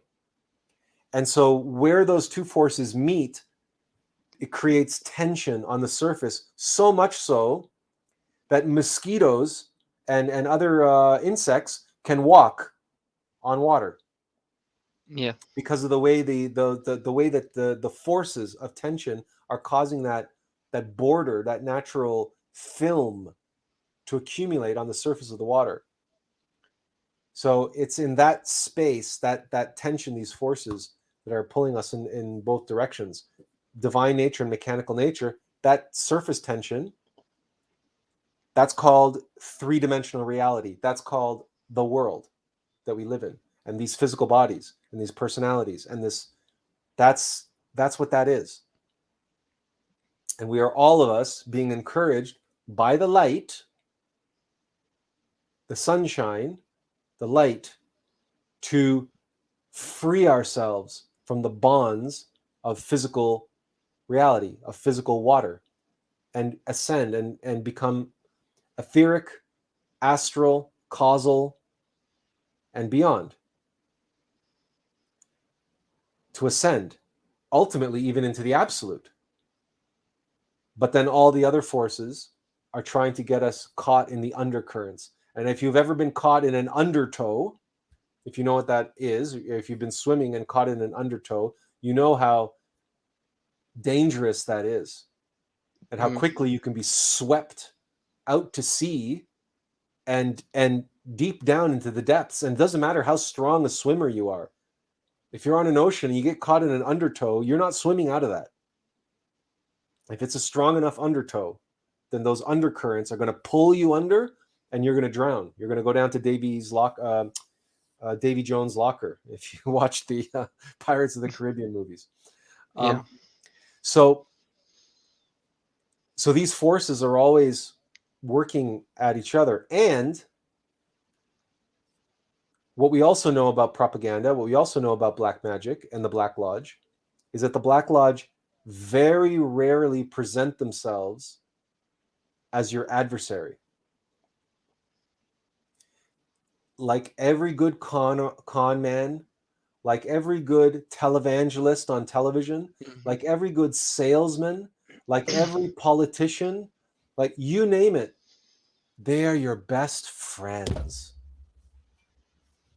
Even Gollum, it says to Smeagol, who helped us survive? Who got us this far? Who protected us? I did it. I did all that. Gollum Yeah. says to Smeagol, right? And we just observe ourselves. Our egos are constantly rationalizing and justifying themselves and telling us how we can't live without them. What, gluttony? You can't live without gluttony. You'll starve to death. Don't be stupid. That's what ego says to us. Fear? You can't live without fear. How are you going to know where the danger is? How are you going to survive if you're not afraid of everything? Don't be stupid. Yeah. That's how people talk, right? And people will say that. People will say that. No, fear is very useful. Well, fear is your survival instinct. Your survival instinct is fear. No, my survival instinct is to survive. It's not to be. You can't survive if you're afraid of everything. Those are only very specific types of animals that are Yeah. afraid of everything. We call them rabbits and squirrels and these Yeah. weak animals that happen to be everything around them is trying to eat them. Yeah. So they have a very strong, and they need fear because they have a very strong but even then they only need fear for the fight or flight, only long enough to get away, and then they Yeah. settle right back down again. If you've ever seen animals on the Serengeti, it's Yeah. unbelievable. First of all, it's unbelievable. You can watch, I don't know if you've ever seen this, lions, an entire pride of lions, sleeping and resting, because that's what cats do, right? They sleep under the shade of a tree. And then this herd of gazelle or wildebeest or whatever, they're just walking right by. Yeah. They don't Yeah. care. They're not afraid. Why should they be afraid? The lions are having their siesta. They're not worried about the lions. They're not afraid.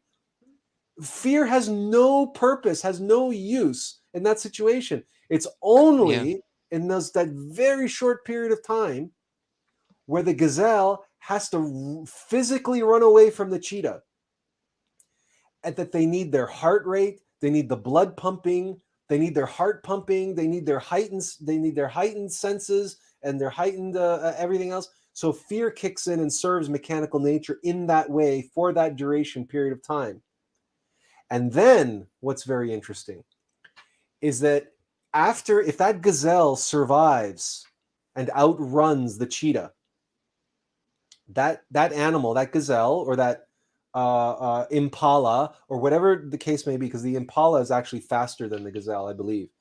The impala or the gazelle or whatever it is will find a nice shady secluded spot, right, where it won't be disturbed, where it basically it's out of danger, it's out of immediate danger, and it will go and it'll start shaking violently. Yeah. And what is it doing? It's actually expelling all the negative energy that was generated by fear that helped it get away from the cheetah. Now it has to shake all that stuff off, and it shivers and shakes violently until eventually it can calm itself back down. It's rid itself of that negatively charged prana, that negatively charged energy, which is what gave it the supercharged ability to achieve that physical feat of outrunning a cheetah. And other animals do this as well. Polar bears have been seen to do it after they fight one another. And if they and then whichever one after the fight, one or both of them will go away and they will just start shaking, and they to get it out of their system. And there is actually a book called Tension and Trauma Releasing Exercises, TRE. Tension and Trauma Releasing Exercises. I can't remember the name of the author, but you can, if you do a Google search for TRE, you will find a bunch of articles about it now and stuff like that. It's a process by which we can stimulate and invoke that shaking in our own body. Yeah. And we can release negative energy that way. I bought that book and I used that book for years. I practiced TRE for years to help control and manage the epilepsy and the side effects of epilepsy. In other words, living with a demon, living with fear, living with the demon of fear that was constantly in humans. Fear constantly wants us to put us in that stress, in that high stress, like, oh my God, the world's coming to an end constantly, 24 hours a day. That's what living with anxiety is. Mm. So the tension and trauma releasing exercises is useful and helpful and practical to alleviate the effects, but really it's only relieving the symptoms of fear. Yeah.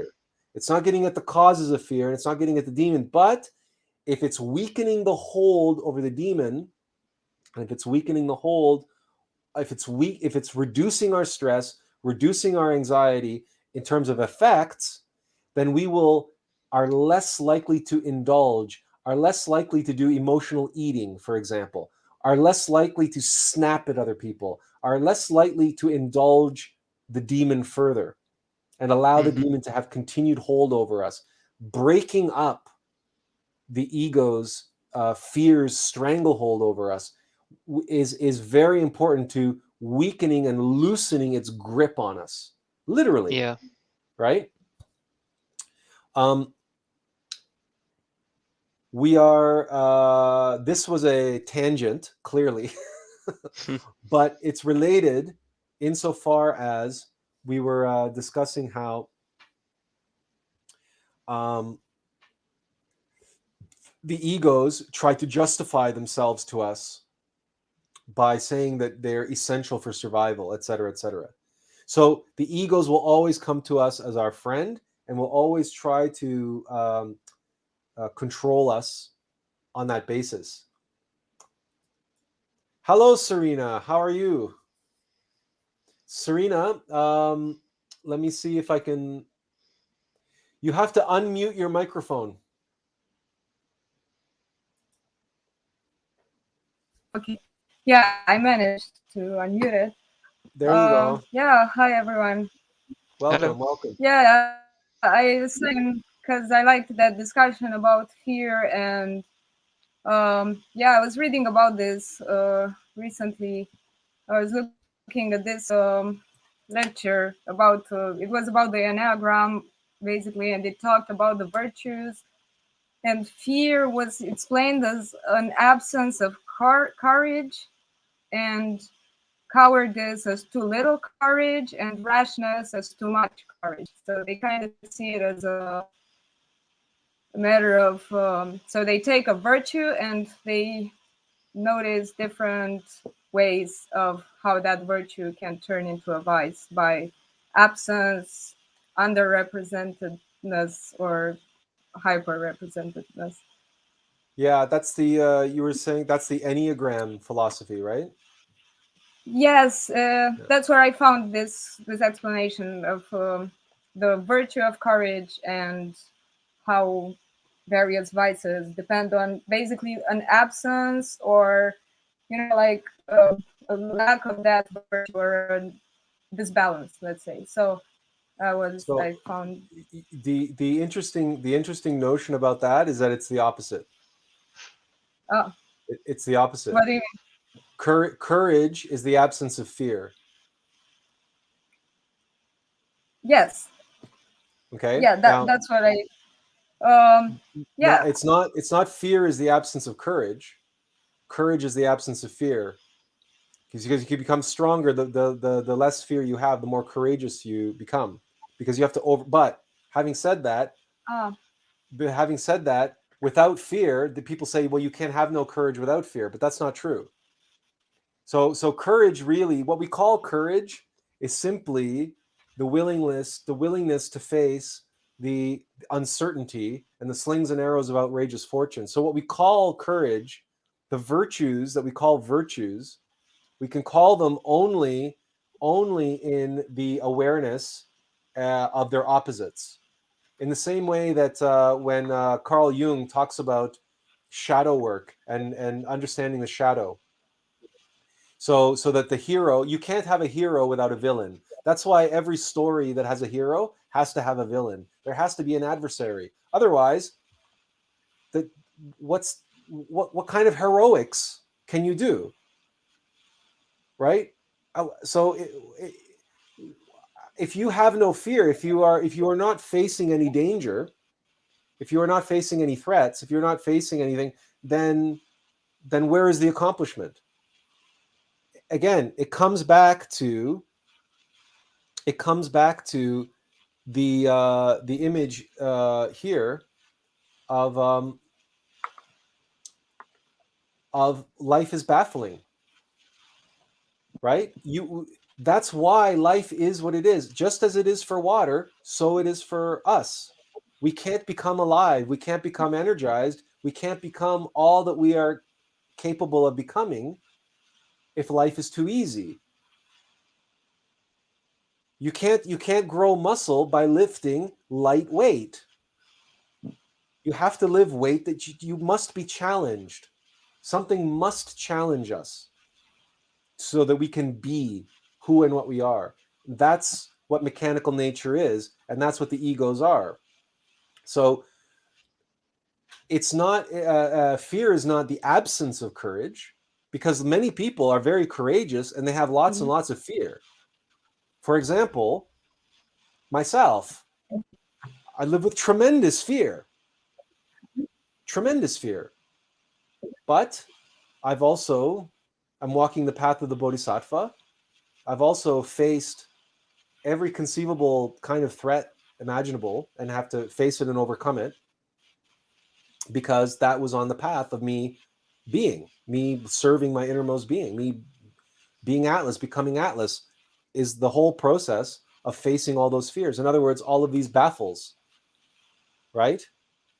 And so those threats, those dangers, and that fear, and having to face that fear over and over and over and over and over again in all of its different ways and all of its different faces. And each time fear becomes weaker and weaker and weaker, but also more subtle, because we have to do this on 49 levels of the mind. We're getting a Where little bit is off this topic. coming with the 49 levels? What's that? Where is this 49 levels of the mind structure originating? 7 times Where 7. can I read more? 7 times 7. The organizational law of the universe is 7. So 7 times 7. Yeah. So in other words, it's like music, right? You have 7 notes and 7 octaves, right? Same thing. Okay, so that's where that comes from. Lateral octaves. There are 7. Of the octave, there's another octave. Well, there's 7 colors in the spectrum. There's 7 chakras. There's 7 notes, 7 octaves, and there's more 7s. It's the organizational law of the universe. So our mind is organized by 7 times 7. Yeah, it makes sense. It means that a lot of the processes of alchemizing fear, or just knowing it better, involve a very deep interrogation of what stays behind that fear and behind that fear and behind that fear. And it's usually going for the consequences. Like, I don't know, if let's say someone is afraid of failing an exam, but then you're not afraid of that. You're afraid of the consequences, and which are the consequences. And I don't know, because usually people go many levels of what would happen. I was afraid of failing the exam. I was not afraid of the consequences. I was afraid of failure. Very much. So much so that I didn't even like playing video games where I died constantly. Oh yeah. I took failure so seriously that I couldn't even play those very difficult video games that was die, rinse, repeat. That was the game loop where you had to, that it was trial and error, and you had to learn the patterns of the bad guy in order to pass the level. I never learned how to do that because I did not like that trial and error of failure after failure after failure after failure, which is why my life has been one failure after another, because I was avoiding that. I wouldn't even play a video game that had too much failure in it. I was terrified of failure, not the consequences of failure. I was just terrified of failing and feeling like a failure. I don't like, even to this day, I don't like the feeling of failing. But when I say that, I'm much, much, much, much, much, much, much better off than what I used to be. Right? Because now I'm okay with failing. In fact, I fail all the time, and I'm on this constant loop of failure, and that process, I've had to accept that process as part of this process. I think Serena is having internet problems. Yeah. Okay, there's a couple chats. Let me jump in and get a couple chats here. Genevieve says, "Is the demon ego can materialize sometimes or appear to someone, or is it something else?" If the demon takes hold over you, we have that expression, "What possessed me to do that?" Then other people can see the demon. People who are very sensitive can feel it, because obviously when you're in a rage, when you're possessed by anger and you're shouting at someone and you're threatening someone, clearly they can feel the demon. They can feel your anger. And probably their own anger or their fear is being triggered by your anger. So your demon is triggering their demon. Mm-hmm.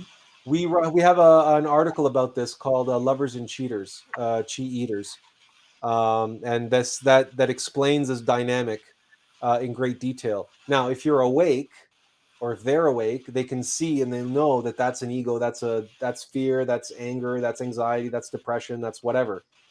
But if they're asleep, they'll just start judging you. They'll think that that's you, right? And that's what people are like, right? People. So that's why in Christianity, in esoteric or mystical Christianity, they have the expression, "Love the sinner, hate the sin." Mm-hmm. That's mystical Christianity. That's Saint Francis of Assisi. That's Saint Augustine, right? Mm-hmm. Love the sinner, hate the sin.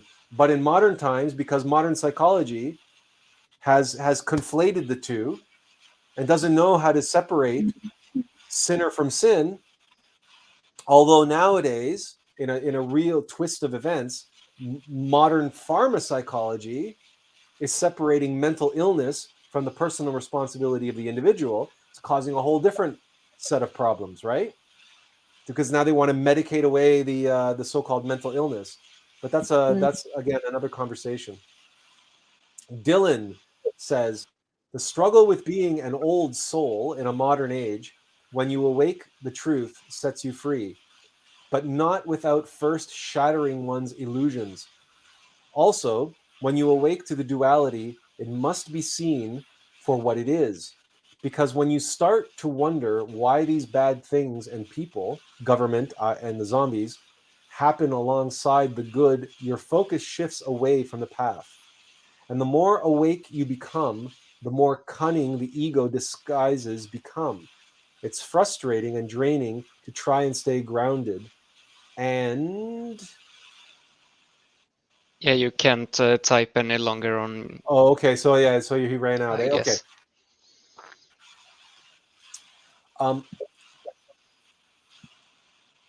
What Dylan is expressing here is what many people on the path, certainly all the New Agers, get wrong.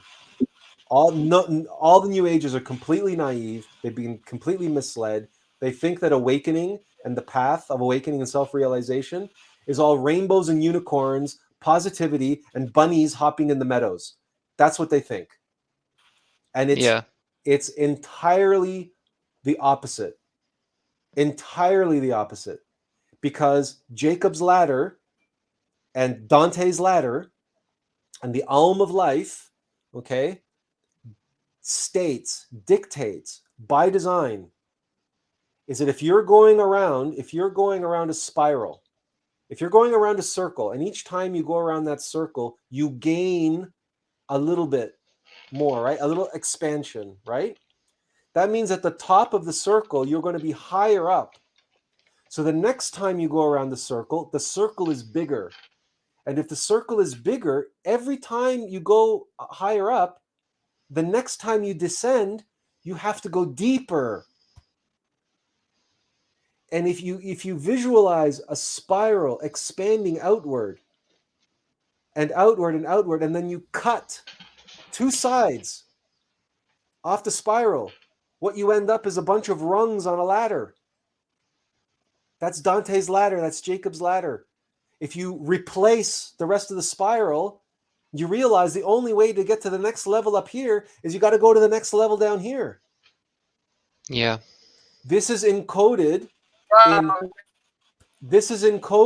in Dungeons and Dragons. This is encoded in every role-playing game or every video game where you have to go into harder and harder and harder and harder levels, and the bosses get harder and harder and harder, but the points are greater. The treasure is greater. The accolades are greater, right? You become a stronger, your experience points and the level of your character goes up. If you play MMORPGs or if you play Dungeons and Dragons, you know that when you kill monsters, you gain experience points. And when you gain enough experience points, you gain a level. And in Dungeons and Dragons, not only do the characters have levels, the floors of the dungeons have levels. So the dungeon master won't let the party go into a deeper level of the dungeon until they have a high enough level to descend to the next level. And they can't get to the next higher level until they clear out the monsters on that level of the dungeon to get the experience points to ascend their next level. And then they can then descend to the deeper level of the dungeon. Gary Gygax, who created Dungeons and Dragons, was a 33-degree master Freemason. He encoded the path into Dungeons and Dragons, and every role-playing game in existence that works with experience points and levels works in this way. That's why we wrote the article we did about video games ascending to higher art. And that's why we wrote our article about what can pop culture and video games teach us about the path. Dungeons and Dragons teaches us everything about the path. The only problem is Gary Gygax made Dungeons and Dragons too visceral and used the imagination. He made it a fantasy game. And Dungeons and Dragons, he used all that truth and all that the alm of life embedded in the game to cause people to fall further and further into fantasy. So now in games like World of Warcraft, people completely lose themselves into MMORPGs like World of Warcraft. They completely lose themselves in their fantasy because the game is so true to life. It's so lifelike. It's so essential with the accumulation of experience points and the gaining of levels and the going deeper and deeper into dungeons. That speaks to the soul. That speaks to the being. And then the ego gets caught up and identified with all the fantasy, with all the images, with all the everything else, and with the community online. So there have been cases where people, and this is no word of a lie, there have been cases where people have been found dead next to their computer, emaciated, with their clothing soiled, unshowered, unshaven, dehydrated, because they died playing World of Warcraft. Because they forgot about reality. They forgot that they have to eat and sleep and go to the bathroom and drink water. Because you don't have to do those things in World of Warcraft. That's not part of the game. And they completely lost themselves in the game world. In the same way that all of the zombies that Dylan is talking about here, all of the zombies in this world, they are lost in this game world. This is an MMORPG, this virtual 3D reality. And your body and your personality is just the character you are playing in this MMORPG. Your player, your innermost being, your true self, is here playing the role of this body and this personality that you are. If you can awaken to that fact, and if you can realize that fact, then you realize, oh, I'm just a character. I better do what my player is telling me to do. Because after all, my player is the one who is here to play the game. But if the consciousness that belongs to the player, if that consciousness falls asleep and becomes identified with the player and becomes identified with 3D reality, then he's no different than the fellow who becomes so identified with World of Warcraft that he forgets to sleep, he forgets to eat, he forgets to drink, he forgets to go to the bathroom, he forgets to go to work. Yeah, and he ends up dying in front of the computer. It's exactly the same. It's exactly the same phenomena, because a mind, a consciousness that is already hypnotized is very easily shifted, that hypnosis, to something else, right? If you're already hypnotized that this is who you are, but this is a false self, if you're already hypnotized by that false self, it's very easy to get you hypnotized that you're something else. For example, you are a soldier in the North Korean army, or I can hypnotize you into being a Nazi, or I can hypnotize you into, through propaganda and through manipulation, I can hypnotize you into believing you are something else, a born-again Christian, or a Scientologist, or the member of a cult, or any number of things, right? As soon as you start identifying and believing you are this false self, you are vulnerable to identifying and believing that you are any number of things. That's why there's so many people who have multiple personalities, and people who are identifying as, I'm a man, I'm a woman, I'm a vegetable, I'm an animal. Today I'm a woman, tomorrow I'll be a man. It's very easy to do, right? When you have no grasp of reality, because you actually are you're hypnotized. Yeah, Anyway, maybe that's even connected even with like past life regressions, that people sometimes these past lives are wishful thinking of that person who really hypnotized themselves that they had this past life. Look, or what do you think about that? It's possible.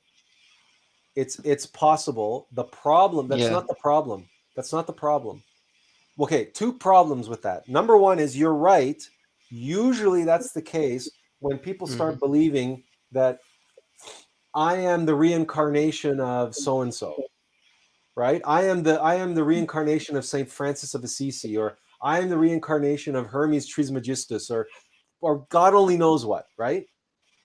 The other problem is when they become identified with the personality of that past life. It might be a real past life regression. They might have gained access to, I was this, I was that. But then they become identified with that, and they forget that life is over with. That life is over. That video game ended. Now you're in this game. It's a different story. You're playing a different character. You're here now to do something different than what you did then. Even ourselves, right? Even ourselves. We often say, because we have very, very mild comprehensions of previous lives. Very meek. We can't tell you anything about, any details.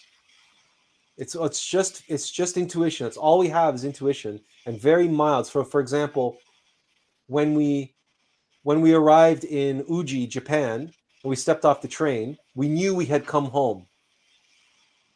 We knew that Uji was, like, for us, that it was a magical. We had a magical lifetime there. There was a spiritual home. We had some sort of very important lifetime there, but that's as far as it went. And we went and we lived a year there because we had to recover and rekindle some of what we had learned during that lifetime. But as soon as we had accomplished that, we had to leave. and we had to leave all that behind, and we had to, for the most part, drop all of our attachments to Japan and drop all of our, the fact that we were the happiest that we had ever lived in our life while living in Japan. We had to leave it all behind. So we couldn't allow ourselves to become attached and to develop identifications with Japan. Like, so here in Canada, we don't walk around wearing Japanese, like ancient Japanese clothes. We're not obsessed with, we don't have Japanese swords and Japanese, decor. And, we that's that life for us. We don't even know when it happened, but it's over with. In this lifetime, we just had to revisit it, but then we let it go. Even Attlas is a different situation. Attlas is a little different. And, but even then, we don't obsess over what happened during Atlantis. And we know that what we're doing now and what we have to do now is very, very, very different than what we did in Atlantis. Very different. Very, very different. That's also a thought that I had. Like, yeah, even if I was in Atlantis, or that would make a difference now. Or there are also, let's say, there are people who wouldn't want to know on another hand. Look, there's lots of people floating around who have experience from Atlantean times, and specifically from the Kali Yuga, because we are in the Kali Yuga of this humanity, and experience is experience, right? So if you have an experience in the Kali Yuga of Atlantis and helping humanity during that Kali Yuga, you are experienced with what that's like and what needs to be done, or at least, and you carry that experience. With experience comes confidence, and with confidence comes courage, and the ability to face the unknown, and to the ability to face new challenges and more difficult challenges. The Kali Yuga for this humanity is far more complex and complicated than it was for Atlantis. Yeah. But it's true. I mean, Atlantis had its problems, obviously. It had its abominations, and it had its scientific things that was, it was playing, it was doing with nuclear science and everything else. But they were not as asleep as this humanity is. And the abominations and stuff, like, they also did genetic manipulations. Like, there's all kinds of stuff that the Atlanteans did, and they were asleep, but they weren't as asleep. And the nature of the destruction of this humanity and what's happening is, again, it's happening on multiple levels, and it's far more complex, and so much so that, whereas according to legend, I have only a very, very slight premonition of this, of that it may happen again. It may happen again. Yes, I have if you've watched any of our live streams on the Kali Yuga, and you've seen our graphic on the Archaeanon, and we talk about and we've talked about let's pull this up so you guys, okay. If you've seen this graphic, let me show this to you. Okay, this is the whole of the Atlas project on the esoteric level, right? There's the Alm of Life, right? And self-evident experiential knowledge, or gnosis, in the middle, and the communication of that, the ability to communicate that. Then we have the 7 aspects of civilization around it, and then we have again the ring of see visual aid. In other words, that sets it all in motion, right? Actionable, that creates actionable intelligence. These are all the different, like, brands and businesses and ventures associated with the Atlas project. All of this, okay, that came to us back in August and early September, and in order for this to become a reality for this humanity, we would have to assume the same role as we did in Atlantis. Okay, and that role is one of a incredibly wealthy, incredibly powerful, influential individual who actually was a great king of Atlantis. Atlas was the king of Atlantis, of the global humanity of Atlantis. Atlas was its king, and he was the prototypical prototype for what eventually became the enlightened pharaohs of the golden age of Egypt and the golden age of this humanity. That there was a benevolent, enlightened ruler who led humanity throughout the golden age, because there was an enlightened, benevolent king in Atlantis who led humanity, and he's called Noah in the Bible. He's Noah. In the Bible, it's an interesting thing about Noah and Noah's Ark, because okay, so the land is basically okay, but this is only premonition and intuition. We're not saying that this is going to happen. We're not going to say it's, but what's inside of us has to come out of us, and we've recorded it, and we've created it, and we can visualize it, and we can see it, and we say, but not my will, but thine be done. And right now, in my current state, the work that I'm here to do is very much like Noah, which is everybody thinks I'm crazy. Right? But that's where humanity is yet. So we're not at this point yet. You see, one of the things that I've always had is I've had an ability to see into the future, what I would be doing in the future, but literally decades before it would actually show up. So this could be that I'll be an old man, right, when this becomes some reality.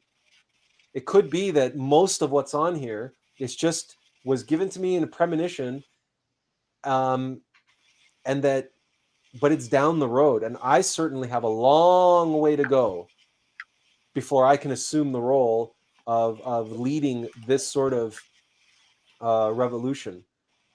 And so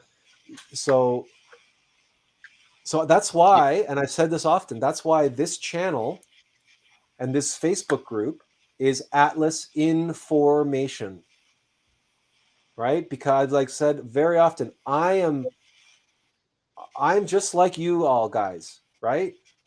I'm suffering, I'm flawed, I have defects and vices, I still deal with a lot of fear and a lot of lust and a lot of stuff. But if I'm a little bit ahead at climbing the mountain, then it's my job to reach my hand down and help others. You know, like when you're climbing a mountain, someone takes the lead and you tie the rope so that others can follow you up the mountain. And that's right. That's why all of this is going on. But again, it's a bit of a tangent. But you brought up past lives and people being obsessed with past lives. I am not obsessed. I don't sit there thinking about how I was Atlas and I was a great king and blah, blah, blah, blah. No. If those premonitions come, if that knowledge comes, the awareness comes, insights like this come, then they come. I put them down on paper. I put them in the computer. I record them. I did a live stream about it, and then it goes into the box. It goes into the back burner. It goes into the drawer, filed for future reference. Yeah. And that day may never come, but it's because we have to focus in the here and now and what matters here and now. is the work that we have to do here now. For example, I'm writing a book. I'm taking the article on fear, because we talked about fear just a few minutes ago, and I've decided that I was told that it's now time. This humanity has had 2 years of the COVIDiacy, and now they're very soon the levels of anger and frustration and fear are going to get to the point people are going to become very sensitive and more aware, and then you strike when the iron is hot. I have basically the content for a book already done. I'm just massaging it and updating it to include all the COVID stuff, and I'm sending it to literary agents as soon as I have enough of the first draft of the manuscript to submit to them. And it's the title is going to be like the title of one of our live streams: face your world's many faces of fear. And the subtitle is the true nature of the pandemic and the practical methodology to gain personal immunity. So the entire book is going to be about fear and how to create immunity to fear, how to master fear, because I am an expert in fear. I hesitate to say there are few people on the planet who comprehend fear better than I do. Good. Yeah, I think at some point I asked about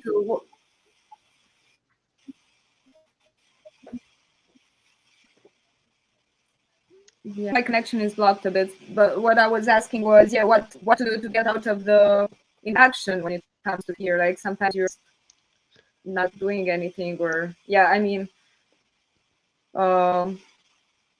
you can try typing as well. That's for me sometimes the reaction. Yeah, it doesn't work, right? Yeah, I will write it. No, Serena, here's what I recommend. Serena, there should be a way where you can turn off your camera and just have a graphic logo, but then you can still speak, and we'll be able to hear you. We just won't be able to hear you. Yeah, okay, try that.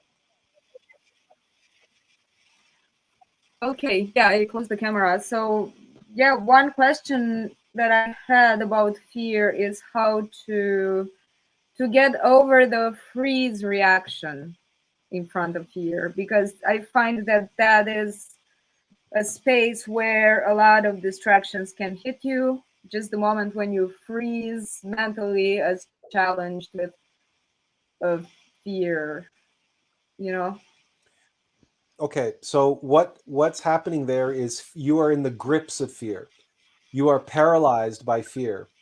And people who suffer from sleep paralysis, this is what they're experiencing. People who I experienced it on the astral plane, where literally my demon literally grabbed me from the scruff of the neck, the back, and you know that this is the base of the neck is the motor control center for the body. At the top of the spinal column at the base of the neck. That's why dogs are on leashes. Yeah. That's why we can control dogs when they're on leashes, because it's pulling on this part of the neck. And that's why they on really strong dogs use choke collars that grips here. And so it grips on the back of the neck. And that's why animals, when mothers want to pick up their young, they bite them and they grab the scruff of the neck behind their head. And you see animals carrying their babies like that because the baby doesn't struggle. The baby is paralyzed when the mother bites them there. So I had a dream where my demon grabbed me from there and I was completely paralyzed. And I took all my willpower to be able to turn around to see who was doing it, and it was the demon. So being gripped by fear, when we are gripped by fear and we freeze, that's happening. Now, what to do in those circumstances as always, okay, it's when you are in that situation, you describe you're very vulnerable, right? Things can start coming into your mind, and crazy thoughts, paranoid thoughts, or whatever, is that's all being fed into you because you are being controlled and under the control of fear. So in those circumstances, the thing to do is to breathe. The second thing to do is remember yourself, remember your divine mother,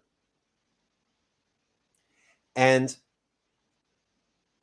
to use your willpower, your conscious willpower, to not identify and not allow yourself to become attached. The other thing you can do is, depending on how gripped by fear you are here, like you can say a mantra, Klim Krishnaya Govindaya Gopijana Vayabhaya Swaha, which is the mantra of mind protection. You can do a well, if you're in public, you can't really do a macrocosmic star, but you can do some of the mentally, at least, you can say the Our Father, or you can use any of the conjurations that are in the Gnostic prayer book, or that are in the course called Defense for Spiritual Warfare. That's on the Glorian website. It's a free online course, and it walks through defense for spiritual warfare. The other thing you can do is, depending on what it is, the circumstances of what you are, of when you are being gripped by fear.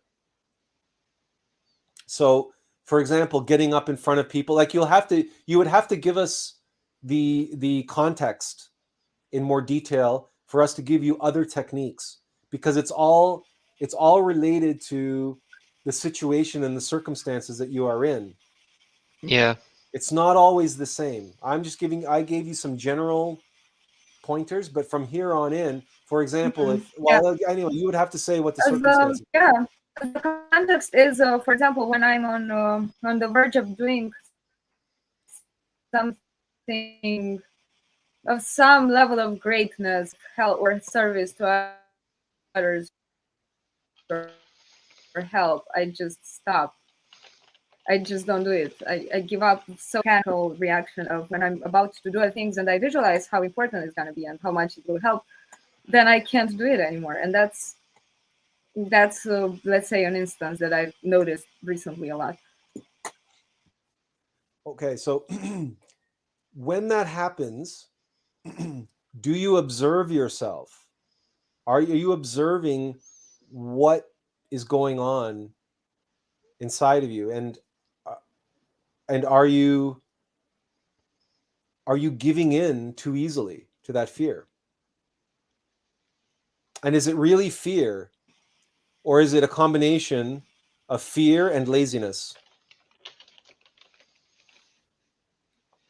Because fear always, or not always, but often works with other egos. And giving up too easily, that's laziness. That's giving up too easy. Well, it's giving up too easy. Because why do difficult things when we can be doing easy things? And fear might be behind that, underneath that, where you're on the verge of doing something and then you just stop, like you said, you just give up because so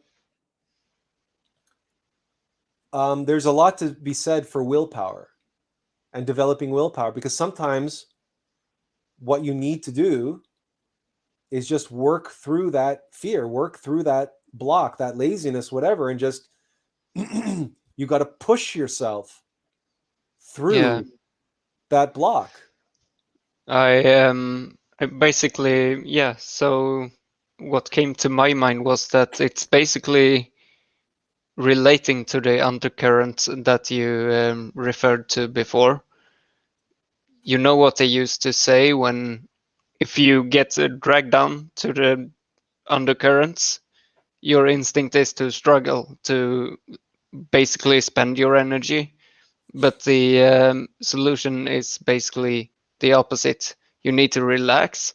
You basically need to do what a diver does to be able to hold his breath for as long as possible until it gets settled and you can swim away from the undercurrent. The process is basically the same. Because I've had a similar experience in what we call a dream within a dream, when I was controlled by basically a black magician or a black robed, black masked kind of guy, which wasn't really any different from me.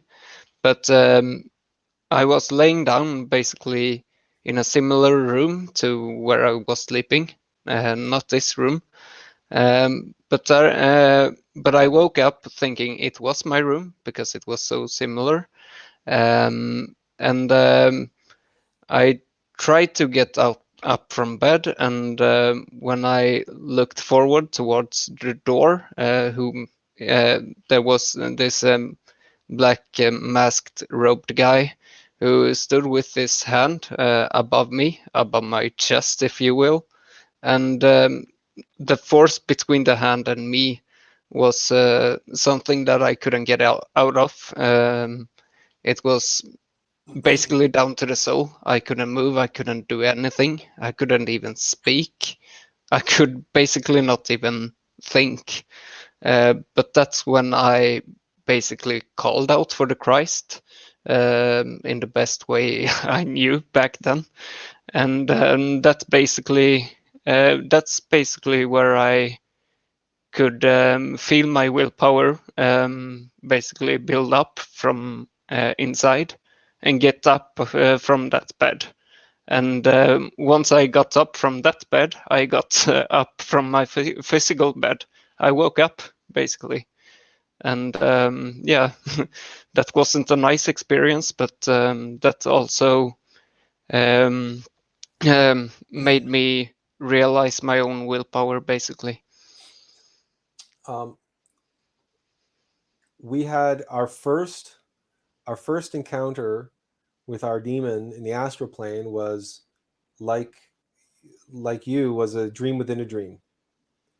We were dreaming, we woke up, and we came out into this space that we're in now, although you can't see that space because it's because of the green screen, but and the entire place was ramshackled. It was like thieves came in and destroyed everything. So it's like I had been robbed, but I knew that I hadn't been robbed. I knew that it was the demon. I knew that it was fear, that he had come in and he had ramshackled my place, and that he was hiding somewhere. And I simply demanded, and I called out, and I demanded for him to show himself and to face me mano y mano. I demanded that he come out and face me mano y mano, and that it's like, and then I was like, you know how you taunt someone, a child, on the in the schoolyard? Oh, you're scared. Yeah. And I started talking like that to the demon, who never showed himself in that situation. I woke up before because fear fears. Yeah. Fear doesn't want to face you face to face. So in my feeling is that it's a little bit different. In my experience, I had two other experiences with, well, more than that, but two other experiences with the demon in the astral plane. Both of those times, he had physical contact with me, and I was completely paralyzed. Yeah. And both times, I used all my willpower to turn to see him, to look at him. And it was when I looked at him and saw him and comprehended what was causing my paralysis is when I was freed from it. Yeah. That all it, because each time the demon ambushed me, and because the demon is like a terrorist. Yeah. And so it strikes from, now I can't speak to like black magicians and what you went through because I've never experienced something like that. But with the demon I have experienced, and again, the light of consciousness itself, for fear is like a cockroach. Yeah. Fear does not want to be seen. So when you're in the grips of fear, it's like you go deeper into fear. You got to look at your fear. You have to see it. And to use your undertow analogy, you've got to go with it. If the undertow is pulling you, you dive deeper into the undertow. You let it take you, and then it is going to lose its power. It's going to lose its energy. It's going to dissipate, and then you can come back to the surface. Yeah. So that's very true. So it's by observing, and you can transform fear into gnosis. You can recognize how that your fear is paralyzing you. And once you recognize who and what and how is paralyzing you, now he's got to run away and find some new tactic. He's going to find another way to express himself. That's why facing your fears, people have phobias. They can overcome their phobia by facing their phobia. Yeah. And once they face their phobia and they overcome their phobia, guess what? They don't have that phobia anymore. They still have fear. Yeah. But the fear is going to go and find another way to manipulate them. They're just not going to be afraid of spiders anymore. Yeah. Yeah. The energy that I had basically when it came to facing, whatever that guy was basically like the energy of Samael. You know, his intense expressions and all that. That energy running through my body, like, not this time. You are not going to defeat me, basically, because that's how I basically found the willpower to face whatever he was. And some other experience, basically giving fragments of information about that experience, basically describing why I was experiencing someone basically conjuring me. It's because I've done the same in the past. Oh, okay. Like, if we reflect upon karma, for example, anything that happens to you is something similar that you've done to others in previous lives or experiences. Yes. So for example, Master Samael writes how epilepsy is karma for doing spiritism, for doing channeling. Yeah. And now that's may or may not be true, but we have a very strong feeling that, well, we have this demon for a reason, and that reason is directly related to the work that we're here doing, because fear is the greatest demon this humanity suffers from. Yeah, it is. Especially, and so even though lust is the mother of all egos,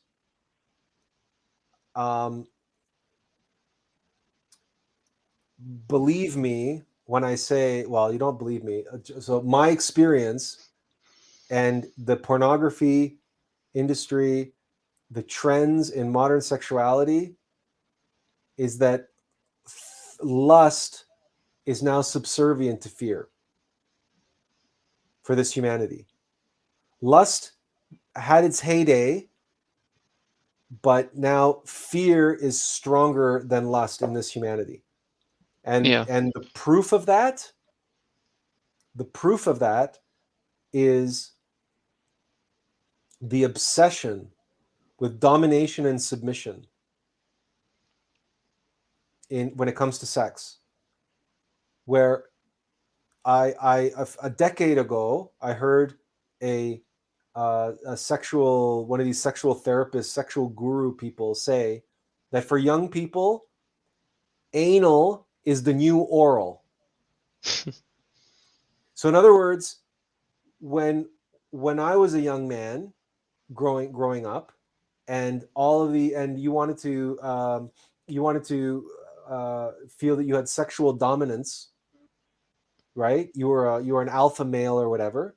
You wanted to receive oral sex from a woman. Now for the young people, they want to have anal sex. They don't care about oral sex anymore. It doesn't make them feel powerful anymore. So, and anal sex is the most primal sexual dominating behavior. That's why dogs hump other male dogs. It's not homosexual behavior. It's dominance behavior. Yeah. And it is the most primal animal, savage of dominance and control. Control is fear. Yeah. Okay, there is no ego of control. There is no, and the 7 deadly sins, there's nothing that says domination or control or whatever. No, it's fear. Yeah. And you look at that, and you look at the obsession and the fact that this whole planet is being enslaved by the covidiocy. It's massive worldwide hypochondria and paranoia. Yeah. And control based on fear of the seasonal flu. Yeah.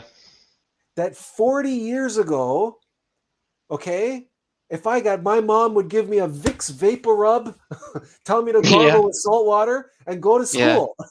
Yeah. Here, take a lemon, go. Yeah. Right? Yeah. Yeah, because that's all it is, basically.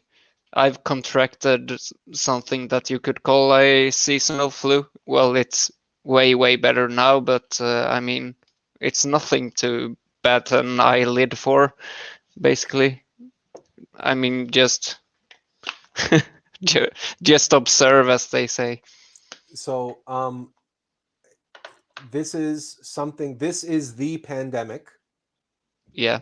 Fear is the pandemic. Yeah. And what Serena, we lost Serena, and that's shame. Yeah, we did. But what Serena was, we never got a chance to get around to tell.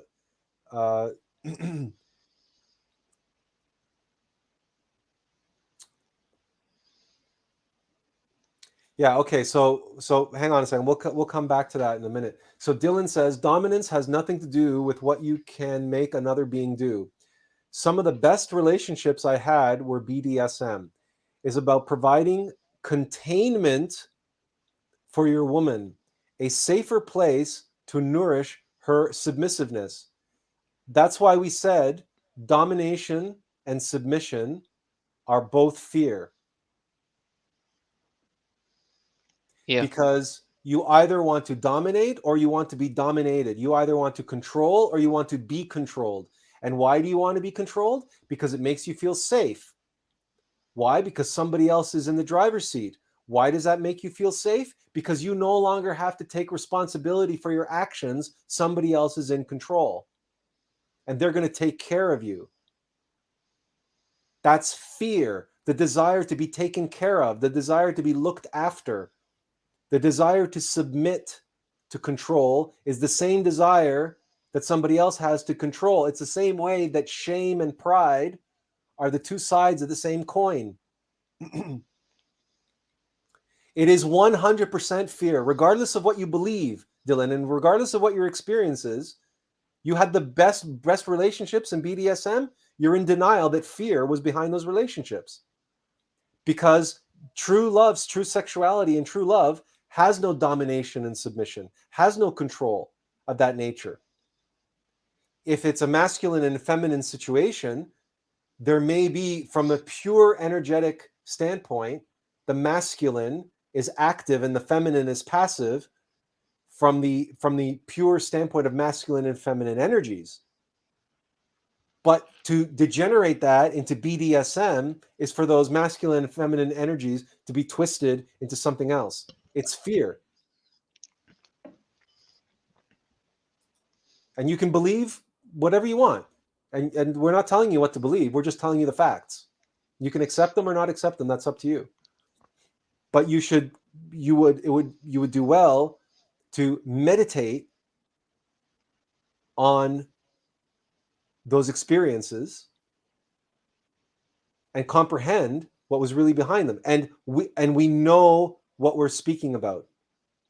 We know 100%, for example, the desire for oral sex is fear. The desire for threesomes is fear.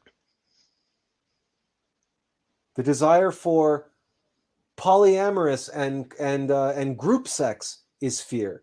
Yes, it's lust, and it's lust being degenerated. It's degenerated sexuality. But the desire for, when Alexander wept, for there were no worlds left to conquer. Why was that?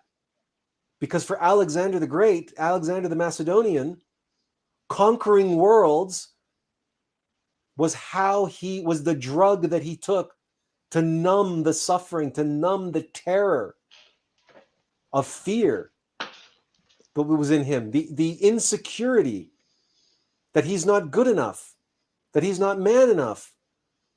And whatever other insecurities fear was creating for him led him on this expedition, so that when he finally ran out of worlds to conquer, he broke down and had a panic attack. Oh my God, what am I going to do now? It's the same thing that they say about Napoleon. Napoleon had a terrible personality complex. He had a terrible insecurity about his height, about all the psychologists have deconstructed and psychoanalyzed Napoleon to death. But we can tell you simply, it was fear. It's the only reason why somebody wants to rule the world. Yeah. And to conquer the world. The only reason, for exactly what you said, they want a safe space. They want the security and the knowledge that nobody and nothing can touch them. Nobody and nothing can get to them. They have built an armor now around themselves. Right? That's all fear. And pride, I would say. We cannot deny pride in both those cases as well. But it's all based in fear, so yeah. So when we say that fear works with other egos, fear works with other egos. With the reason why we called our article "Face the Many Faces of Fear," the number one ego that fear works with is anger. That's the first. That's the first ego that fear turns into, and you know that just by your own experience, because every time somebody doesn't do what you want them to do, or something doesn't turn out the way you wanted, your first instinct is to become angry. But guess what? The desire to control outcomes and the attachment and identification to outcomes is the desire to control outcomes is fear. Yeah. And that's why. Yeah, and after anger, it gets pride, basically. Like, after you've gotten angry. Well, why it gets immortalized in Star Wars, in Empire Strikes Back, Yoda says to Luke, fear turns to anger. Anger turns to hate. Yeah. There's the path to the dark side. Because hate is the hatred of the other. Yeah. Right? And how dare they do that? So that immediately, when you identify yourself and an other that you hate, well, you can only hate them by inflating your own self-love, your narcissism, your self-righteousness, your pride. Mm-hmm. Yeah. So as you said, anger can naturally lead to that. You have to pump yourself up Yeah. because of all the others who are threatening you. Yeah. Right? And you have to make yourself hate them. You get angry at them first, and then you make them hate them. And the easiest way to hate them is to look down upon them. Yeah. They are my inferior. Mm-hmm. Well, if they're my inferior, I am their superior. Well, there you go. There's pride. Yeah. Right? And then the reverse of that is also true. Yeah. I hate Shame them as well. because of, so shame. So in other words, but that's also pride. It's just the flip side of pride. Yeah. I hate Mm-hmm. them because they make me feel ashamed. Yeah. So, and that's what the SJWs like to do. They like to shame and people into submission, and all they achieve, all they accomplish in doing that is making the other group hate them. Yeah. And they just breed animosity. Listen, we've got a few super chats Questions. to get through here. Our super chats, just regular chats. Okay. I had a dream within a dream. This is Mugabu 22. I had a dream with a dream. I woke up in my room, but there was no electricity, so it was dark. My whole apartment was dark and cold. Looking outside through the window, it was dark. All along, there was a huge presence that I could feel all around me, but that I couldn't see. Every time I am in this space, I always force myself to wake up instead of facing the demon. So this is a recurring dream, Mugabu? Is that what you're saying? Next time this happens, surely it will happen. Should I call out the demon? Because facing myself to wake up is literally running from this. Yes, it is.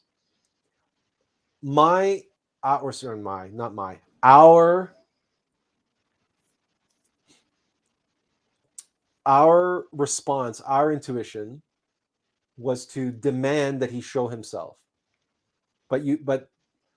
So basically to not be afraid of it. To not be afraid of it. And whatever may come. Remember, it can't kill you. If this has happened to you before and you've had this dream and you've experienced this and you know it's a dream, here's what you can do though. Ask, beg, pray your divine mother to give you your weapons, to give you your sword, to give you your burning sword and your shield or whatever weapons you prefer, but it's to give you your sword. It's a sword is what you need. And then armed with that sword, and if you make it a flaming sword, you can illuminate the room. Beg and plead and pray to your divine mother to deliver unto you your sword, and then call out to the demon. I call thee out, face me, mano a mano, face to face. I am here. Come and get me. Now, very good chance he's not going to do that. But if you do this and then wake up, you can move on. The next time fear tries to get you, it'll be a different circumstance. And it might be even more scary. It might be even more whatever. But each time, right? Like going up and down the ladder, right? Like Dungeons and Dragons, right? Each time you go up in a level, you got to go deeper in the level. Each time you beat a level in Mario, you have to go to the next level. And the next level is harder and harder and harder and harder. And it's going to keep getting harder. And each time you got to face it. At each level, you got to face it. It's the only way. You have to face your fears. It's the only way. You can't run from it. You can't avoid it. You will never conquer your egos by avoiding them. Ever. None of your egos can you avoid. No, they will only get more complicated, basically, if you do. Okay, so Serena says that I'm here. Connection was getting slow. Okay. Yeah, that was okay. No problem. We just wanted to We just missed you. It was nice to have you on. Okay, missed the segments where it was said that it was fear-based. Okay, Srina Mentarlian, could it be that sexuality and fear save some ontological connection visible in the eros and thanatos motive?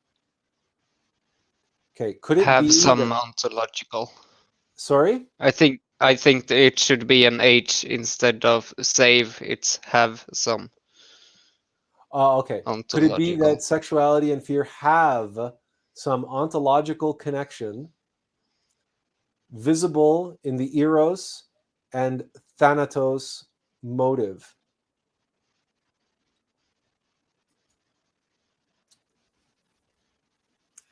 I'm not sure I understand the question. I'm not sure If I there's understand the basically question. some similarities between, yeah, now I don't remember the question because it disappeared, but I'm sorry. There it is. yeah, so I think if she wondered if there are some similarities between sexuality and fear with Eros and Thanatos. Yeah, basically the mythology of Eros and Thanatos. Like Thanatos being the dominating fear-based character and Eros being basically pure sexuality or something like that. There might be, but I'm not that familiar with... I'm familiar with the character of Thanos. Yeah. I'm not... Yeah, I don't know who Thanatos is. I'm but... not that familiar.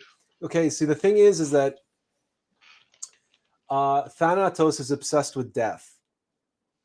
Mhm. And the connection between Thanos or Thanatos and Eros is because you know that the orgasm was related to the little death. And Thanatos is obsessed with death because fear has this love-hate relationship with death. And that's what's expressed in the Marvel comics between Thanos. And Thanos expresses that in the films by killing half the universe. But he's obsessed with death. He does that to impress death. And that his obsession with death is because, of course, fear is obsessed with death. Fear is the primal survival instinct. So, of course, it's going to be obsessed with death. And one way to interpret that obsession is that you want to appease death. So the relationship between fear and the little death of love, of erotica, of eros, the little death is the orgasm. It is unquestionable. It is unquestionable that for a short period of time following the orgasm, men and women alike experience a relief and a expulsion and a calm, like men fall asleep, generally speaking. So if there is a connection between fear and death, and there is, then there is a connection between fear and the little death. If you are practicing animal sexuality. If you are practicing white tantra, there is no place for fear.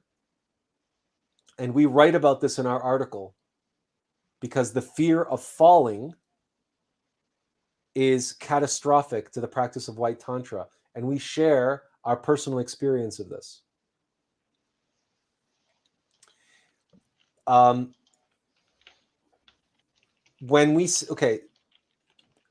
Fear works with any and all other egos. So fear plus gluttony.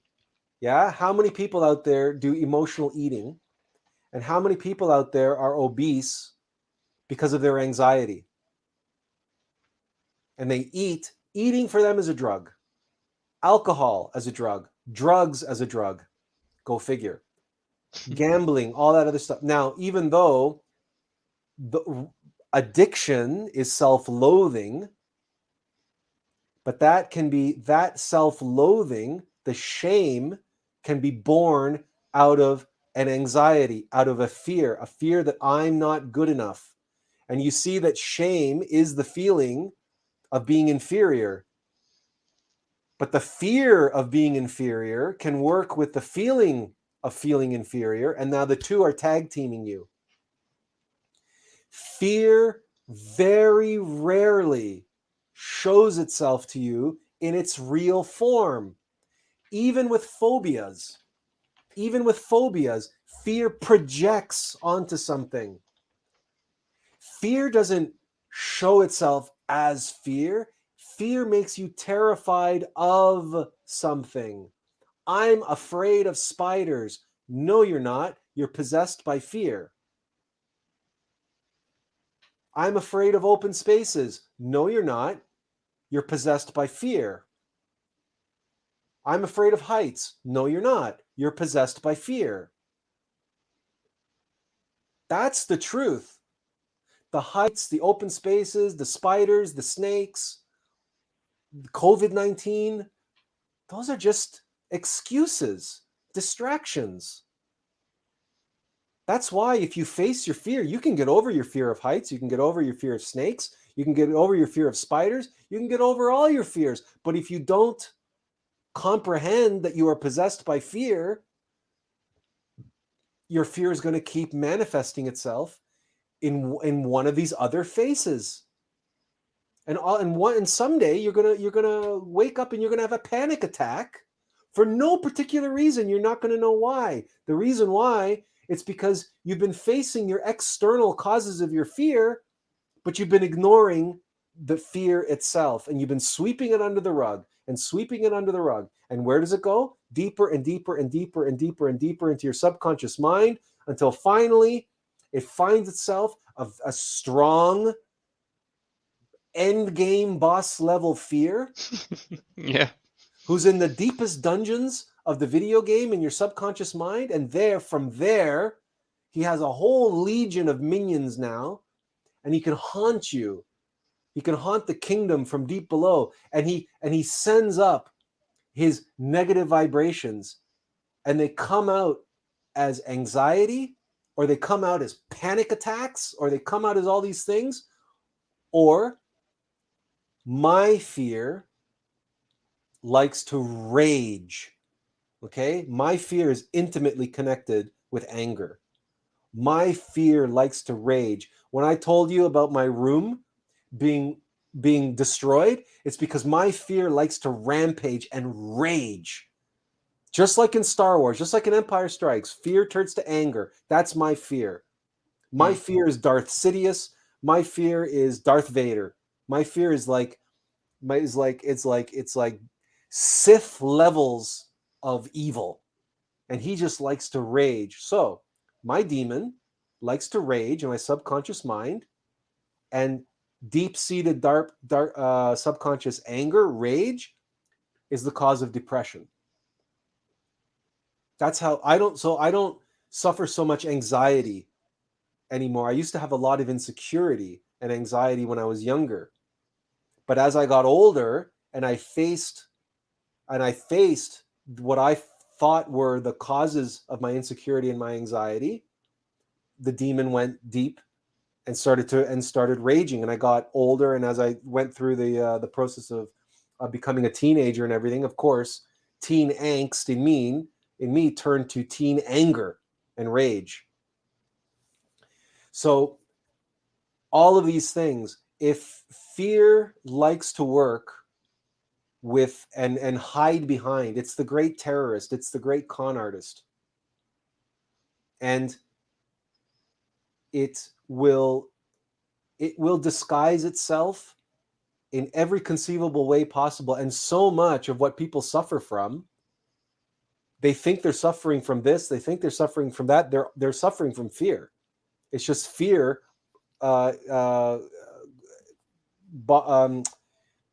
tied up with another one of their egos. Okay, let's see. Okay, many of these new trends in lust sound like abusive sexual energy. It's all abusive sexual energy. That's all abuse, because that's all that the egos want to do, including fear. It's just they just want to exploit and abuse the sexual force. So of course lust is going to do that every time. That's what lust is, right? Lust wants the orgasm. Hey, Dylan says, agree 100%. Indulging those lustful tendencies they had for me was a part of being a people pleaser, avoiding the work to be done, masking with the pleasure. Okay, so here's the thing, Dylan, what just mentioned about being a people pleaser. Again, we're being a people pleaser because we're afraid of what other people think. So because we're afraid of what other people think, we don't want to upset people. We want to please people all the time. That's fear. I know very well what that is. You know the expression, nice guys finish last?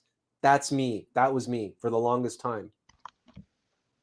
I was terrified of especially a girlfriend, right? Especially a woman. I wanted her to be happy all the time, right? Happy wife, happy life, right? But then I met with I had a relationship with someone who, we can't get into all the details, but this I will share with you. She said to me straight up, she just straight up said this to me. She said, you can't be so nice to me all the time. If you're so nice to women all the time, women turn into real bitches, you know? Yeah. and then it's like I meditated on that. And I said, yeah, because no woman can respect a man who's a pushover. No woman can respect a man who's a wet blanket. And women like strong men. Women are attracted to strength. And if you're a wet noodle, no women can respect it. So of course she's going to get bitchy. She's going to get angry. She's going to get frustrated because you're not. Yeah. That's why women like to go date bad boys, and women get into these toxic relationships because they're willing to put up with all the shit just to be able to feel like I'm with an alpha male. Yeah, he's a real asshole, and sometimes he beats me up. But boy, oh boy, I'm with an alpha male. I'm with a strong man.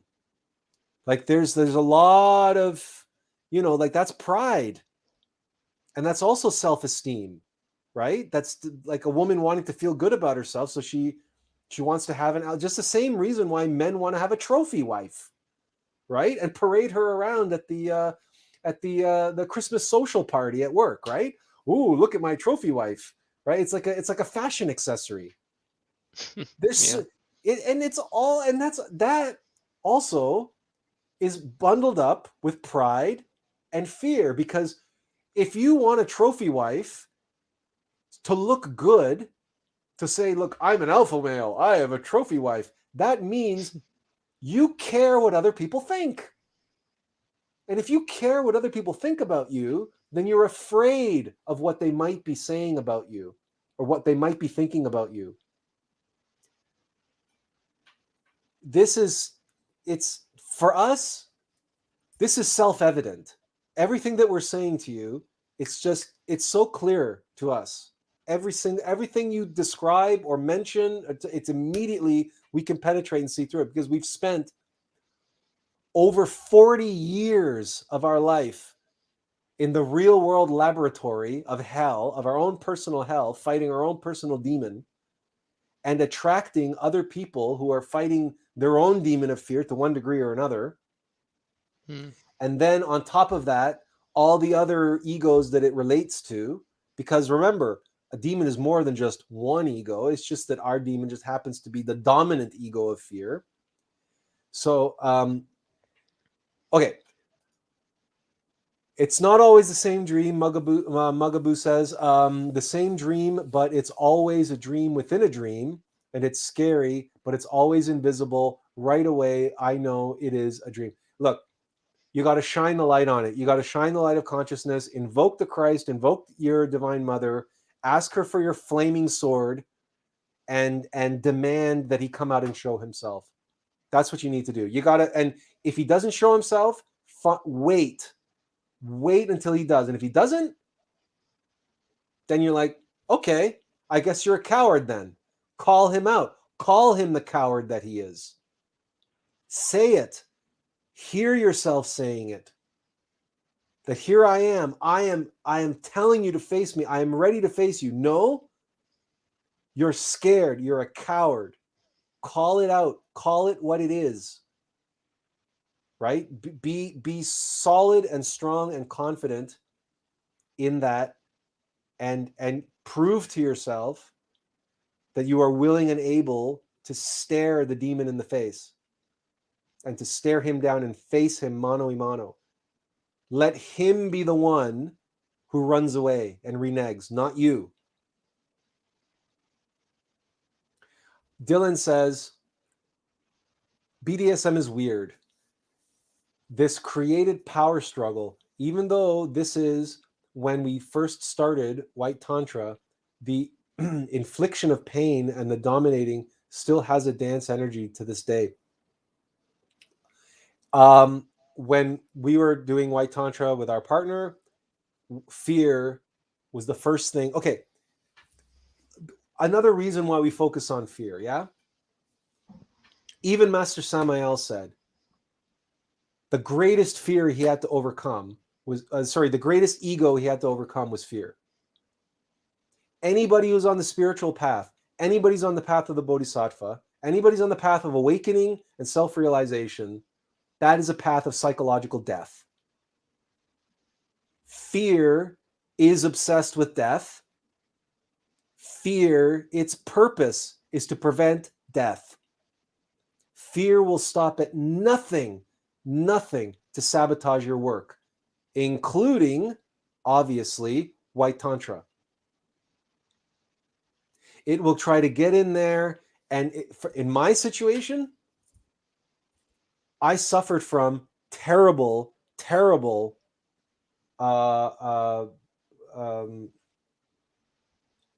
sexual dysfunction.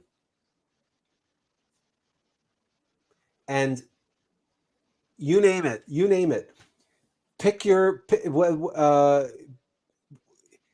Open up a medical manual to male sexual dysfunction, and every single symptom on there, my demon was giving me. Everything from everything from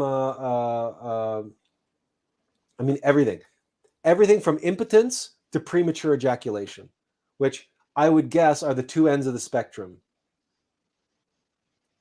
and everything in between. You name it.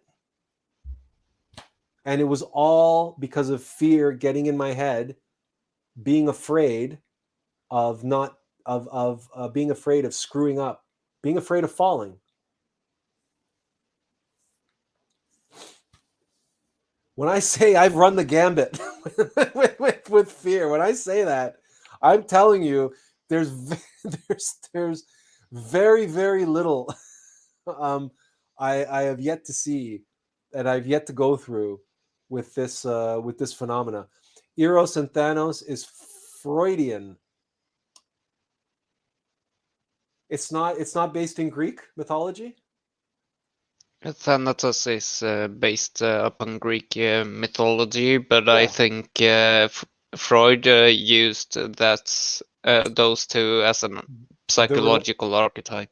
The relationship, because Freud was obsessed with sex, but Freud was obsessed with sex for a reason. That's because lust is the mother of all egos, and Eros is the little death. Lust is the little death. And remember, what is it? The one thing that people are afraid of the most, young, like women, for example, who are not strong females or whatever.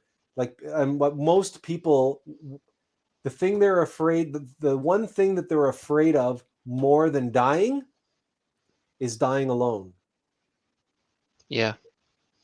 And this, by the way, we experienced with a young woman who catfished us and got us to go down to Guatemala to be with her for the sole reason that she had cancer and she didn't want to die alone.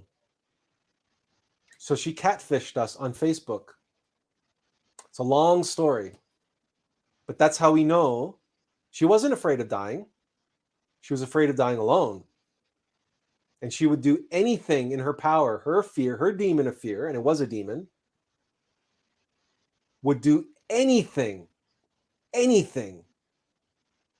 to avoid dying alone. So what is that? That's the desire for relationship. That's the desire for companionship. That's the desire for love. In other words, that's lust.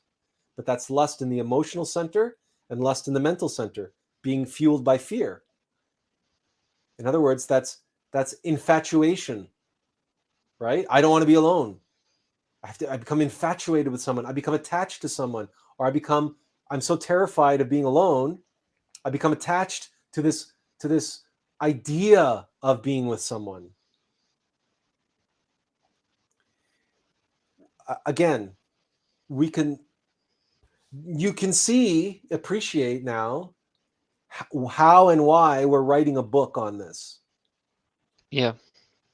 Because number one, it's everything. It's everywhere, period. In all of human psychology, it's everywhere. And number two is our direct personal experience has been completely dominated by it. And that is what, and we have overcome. You want to talk about baffles and baffling, and how many times we've smacked into one of those things and got sent into a tailspin, into a spiral, but it gave us energy, it gave us vitality, gave us knowledge, gave us experience. And it structured the gnosis of this demon in our consciousness. Mm. And so now that's why we say, without hesitation, with all confidence and humility, okay, we are experts at fear. We are not yet fully mastered it. We are not masters of, we've mastered our fear to a degree, but we're not fully masters yet, because we're not masters yet. We're not a master yet. Yeah. We have more work to do. But in terms of where we are at, in terms of explaining and helping people with where most people are with fear, we can help just about everybody. Let's see. I don't avoid them in real. Okay, so Dylan says beyond the pleasure principle. Yeah. Okay. No. We get that. We just shared that. Listen, this woman was catfishing us down into Guatemala. She was not out for pleasure. She was out to avoid pain. Right. So there's many different motivations. And he said, dense energy. Sorry. Okay. Mugaboo says, I don't avoid them in real life. Fair enough. But you keep having these dreams for a reason. And you're having these experiences and facing your fear at a different level, right? In your dreams. So you have to face your fears in your dreams as well, not just in real life. In waking life, I can spot the fear, know and do my best to understand the fear. Fear of rejection, fear of failure, fear of sexuality. But in the dream, there is no object of fear. Exactly. Because what you're doing here, even in this expression, Mugaboo, fear of rejection, fear of failure, fear of sexuality. Okay? In the dream, there is no object of fear. Exactly. You're not really facing your fears in real life. You're facing the object of fears, and you're understanding the object of fears instead of comprehending the fear itself. But the fear is hiding from you in waking life in the same way that it's hiding from you in the dream. And mentally, you're focusing on the object of fear instead of focusing on the fear itself, the feeling of the fear. What is it doing to you mentally? What is it doing to you emotionally? What is it doing to you physically? To sit with the fear, to be afraid, and to sit with that and comprehend it. not understand my fear of rejection. That's a distraction. That's a mental process. That's an intellectual distraction, getting you away from the conscious observation of fear. That's why you keep getting that dream. And he is going to hide from you. Demand he show up. Use your willpower. Assert yourself. He won't show up because he's afraid, because that's what fear does. Fear fears. But you have to get through this step so that in your waking life, when you feel fear, you won't be distracted by what you are afraid of, by what's triggering your fear, so-called, because that's not the cause of your fear. The cause of your fear is fear itself. The thing that's triggering your fear is an excuse. It's a projection. That's what fear wants you to focus on, so you don't look at it. It wants to hide from you like it does in your dreams. Believe me, we know what we're talking about. We've gone through it. We've been through it. We know exactly how it hides and its ways, and it's the fear you need to get a hold of and shine the light on. Serena says, an in-depth deconstruction of the niceness paradigm that I read recently is the book Not Nice by Aziz Gazipura. It covers everything, all the fears and lies, or all the fears and lies that brains tell us that, or brains tell us, our brains tell us, that hide behind the niceness programming. There's Serena. She's back. So all the fears and lies our brains tell us that hide behind the niceness programming. Okay. Yes, I just wanted to say that I was thinking now, after I wrote this comment, that actually books help exactly in understanding the cause of the fear, but it's a practice. I mean, now I realized I've been doing a lot of work on fear since, especially in the past years, and it's still a lot of work to do. And I think that's okay. I mean, yes, first you understand it, you understand yourself a bit better, you pray, you start doing some practice, and then you still have to work and still have to clean and still have to look at it. And yeah, I mean, yeah, it was helpful that stream on patience, or that you had, because I feel that working with fear is a bit like, it takes also this patience from knowledge to being. Master Samael, who's a bodhisattva, okay, said it's the greatest ego he had to overcome, the hardest. And again, anybody on the path, you are going to be okay. From the Bible, what are the last words Jesus says on the cross before he dies? Oh God, Lord, my God, why have you forsaken me? Fear. That's Jesus Christ being on the cross. Of course he's afraid. How could he not be afraid? How can he not feel fear? It's just the a thing thing. to add. Yeah, Sorry? about the last words. The last words that Christ says on the cross are from a psalm also. I mean, they're like similar to the beginning of Psalm 21, I think it is. So he's praying, but acknowledging, of course. But he cries out. He cries out. Oh God, why have you forsaken me? Why have you abandoned me? Because in that moment, he has that moment of, because that is the last breath of his intellectual animal self, of his personality. That's all that the personality is capable of. Is animal mechanical nature. But at the moment that his mechanical nature dies, mechanical nature cries out. It's the last gasp. Until we go through that process of psychological death and resurrection,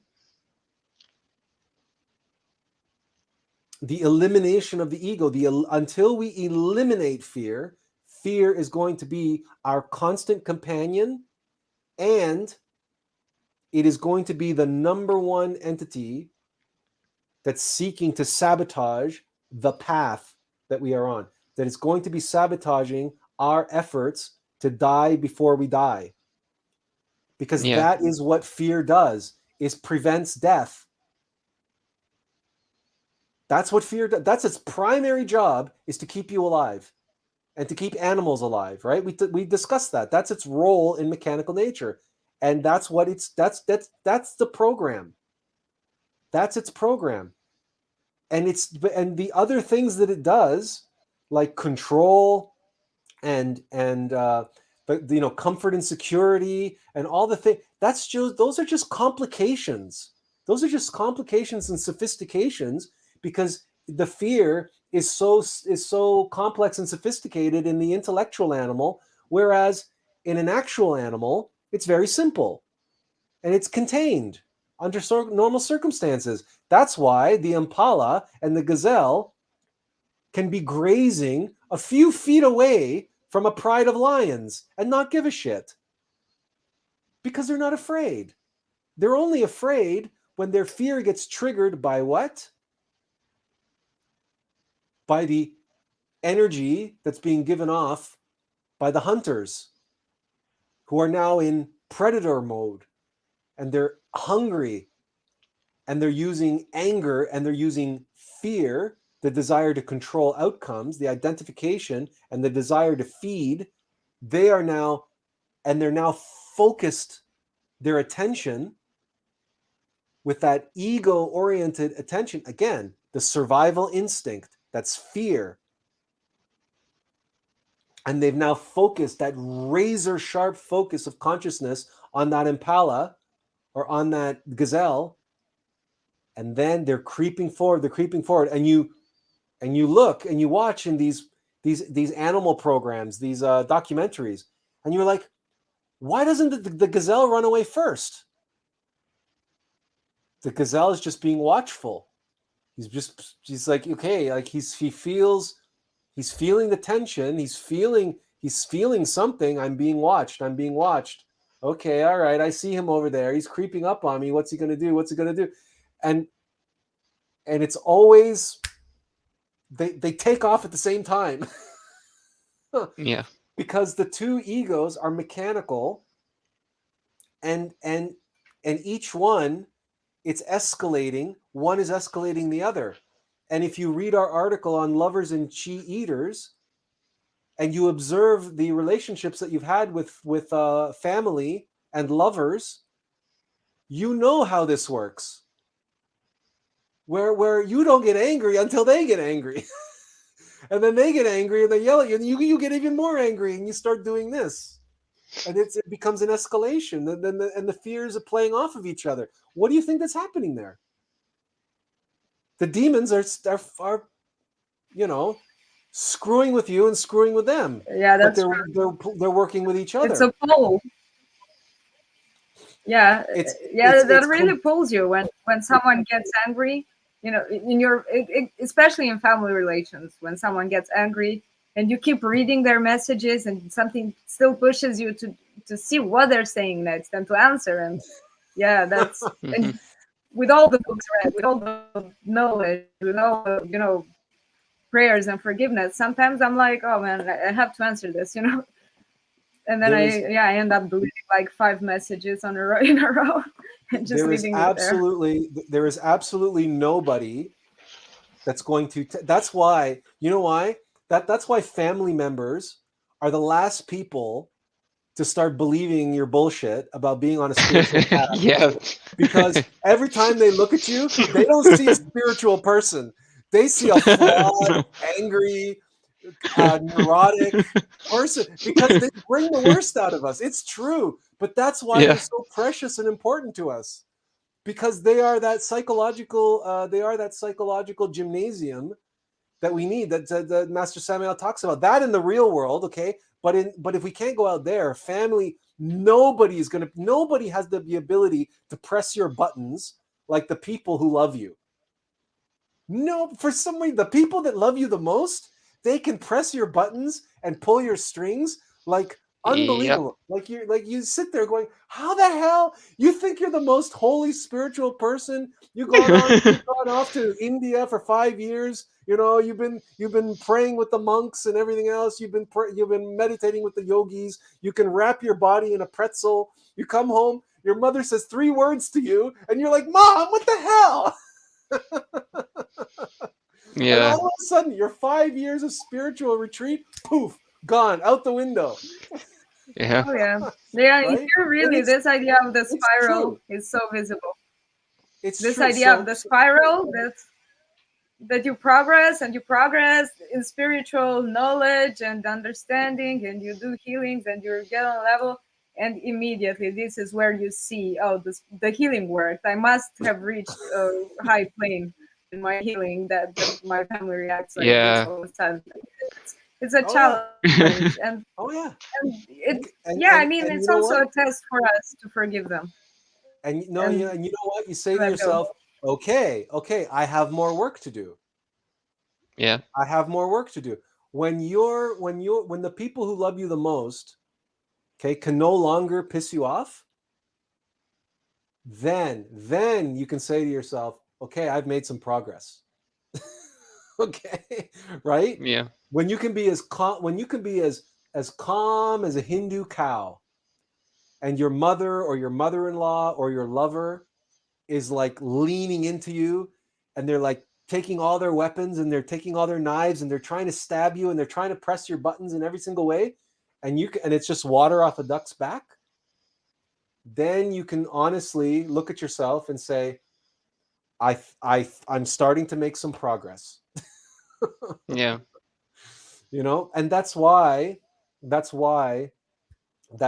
Perfect Matrimony was the title of Samael's first book, and why we put so much energy and effort into that article that we wrote on lovers and cheaters, and the dynamics of relationships and how we related to animals, because we are intellectual animals, number one, and number two is that in animals you see it so clearly, right? If you ever owned an animal, the mechanicity of animals is so apparent to you. Like even if you have a cat, right? You know exactly where you need to stroke that cat to get it to purr. And it's like turning on a switch or pressing a button. And if you have a dog, it's even easier. I used to be able to make my dog purr. Not many people realize that dogs can purr. He would purr. Yeah, they can. Right? But it's all about knowing how to press the buttons. And you realize that, and then and the thing is that when we're with the people that we love, we're with them because we're energetically in tune with them. Yeah. Right? We're vibrating at the same harmonics. We share the same DNA. We share the same the karma. They're part of our karmic family, our soul family. Mm-hmm. We have all these. So it's natural then that we have all this affinity. After all, we love them. Yeah. We love them. We would give our life for them. Yes, we would. So of course the egos say, we're going to take advantage of this. Mm-hmm. Right? Because of course we have the same egos. Our family members and our lovers mirror us more than anybody else. Yeah. So they have the ability to trigger us, and we have the ability to trigger them and create the downward spiral of anger and argument like this with the people that we love. Whereas with strangers, even if they try to piss you off or whatever, you say, like, I don't care. I don't care what you think. Oh, more power to you. You hate me, whatever. Yeah, good for you. Have a nice day. Yeah. You don't care. It's when basically it's your lover, holy shit. Yeah. Yeah, it's basically the same energy when it came to the time when I actually read the books of Samael, when he compared us to basically being worse than the worms of the earth. That's basically another trigger point. But if you actually meditate on that and look at the attributes of a worm, who actually eats unfertile soil and makes it fertile, while we are not so good at making the bad into good things, basically. So you see his point if you can basically observe yourself and your reaction to that statement. But it's basically the same kind of a feeling with family. Mugaboo says, yes, it makes total sense. Thanks a lot. I truly appreciate your help in teaching. You're welcome, Mugaboo. And Dylan says, appreciate this. You're welcome, Dylan. And perhaps if you're interested, we will save, if you're interested, we will save Joe Biden's speech for next time. We're 3.5 hours in now, so it's too late to start a new topic. Or you can look it up and watch it yourself. And then next time, if you want to discuss it, we can get into it. And then see if you can find the doublespeak. Watch George Carlin's video on YouTube about soft language and euphemisms. Yeah, I can watch it again. And then listen very carefully to Joe Biden's speech. Read very carefully the language. See if you can't find the doublespeak.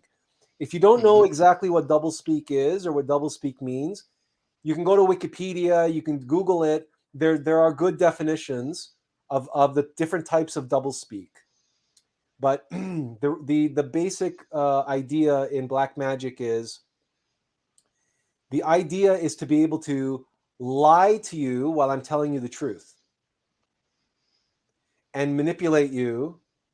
I want you to believe one version of the truth while I am feeding your subconscious mind and programming you and conditioning you and manipulating you with the other version of the truth. And both versions exist simultaneously. But one is superficial that I don't mean and that I'm not putting any energy into. The other version of the truth, the real truth, is the one that I'm putting all my energy into, that I'm manipulating and casting a spell with. But you are distracted by the superficial truth on the surface. This is how doublespeak becomes black magic and psychological manipulation. And Joe Biden's speech from January 6th is a textbook case, and I have it here on the link.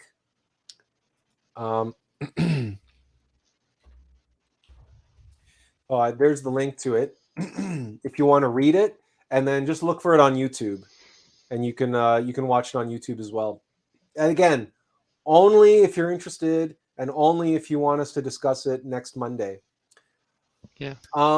Does anybody else have anything to add or ask or anything? Because we're 3.5 hours in, and I think it's probably a good time for us to call it a night, if it's all right with everyone. Yeah, it's all right with me. The thing that I've been thinking of that, not all black magic is like out there and obvious. Just Right. like there is with Masters of the White Lodge as well. Some of them are anonymous and basically help people in the astral realm. And there are similar black magicians as well. And I would say that many of them are just as advanced, if not even more in some cases. So that's another interesting topic But just remember that that the type of black magic that we're talking about, that you can see, is actually more effective and more powerful. That it's actually out in the open. Yes. Because it's directly impacting the subconscious mind of people, whereas that's very difficult to do, casting spells from afar. Yes, it is. It's because free will is an absolute law in the universe. It's not as easy, and it's not as easy as in Star Wars, No. right? Oh, you don't want to, these aren't the droids you're looking for. No. It's not that easy. But No. but when you have language and speaking to the person, it's that easy, because look at those hypnotists and how easy they can hypnotize somebody. Yeah. Right? Because hypnotists can do that, and they can hypnotize you. But they have Yeah. to do that with eye contact, and they have to do that. Like, it's not so easy to do from the far. And the spells, remember too, that you have to go back to the London Olympics, the opening ceremony, right? I'm sure you've seen the videos from the opening ceremony of the London Olympics. And what is it? It's COVID. Yeah. It's COVID, but it's huge. It's huge, and they're showing it to the whole world. Why? Of course, because it's a spell, and they're manifesting it. But they need the attention span of the conscious energy of the whole world to energize the spell. Yeah. To manifest it. So yes, black magic is real. Black magicians are real. They do stuff in covert and everything else. Everything that you said is true. But we want to be practical, basically. We want to be very conscious and very aware of the most powerful ways that they're trying to influence us all the time, here and now. Yeah. And that we have the power and the control to prevent. Because at the end of the day, you can cast your macrocosmic stars. You have to be able to smudge your place. You put pentagrams around your room and on your windows and blah, blah, blah, and all this kind of stuff to try to protect your space and protect yourself from black magicians doing their remote attacks and whatnot. But but a lot of the time we go through life and we're asleep, and we're being attacked all the time by advertising, by all these things all the time. And if we're not aware and not conscious, then those things are impacting us subliminally, subconsciously. And those are the most powerful things of stimulating our egos and manipulating and altering our behaviors. Yes, they are. So that's why the Joe Biden speech is good homework, and the George Carlin piece on euphemistic language and soft language is a joy. Yeah, it really is. Okay, can we say goodnight and call it a day? Yeah, we can. Okay. Yeah. All right. Thank you so much, as always. Thank you. I look forward, and thank you for participating, Azazel and Serena. It was a joy and a pleasure, and I look forward to next week. And inferential peace.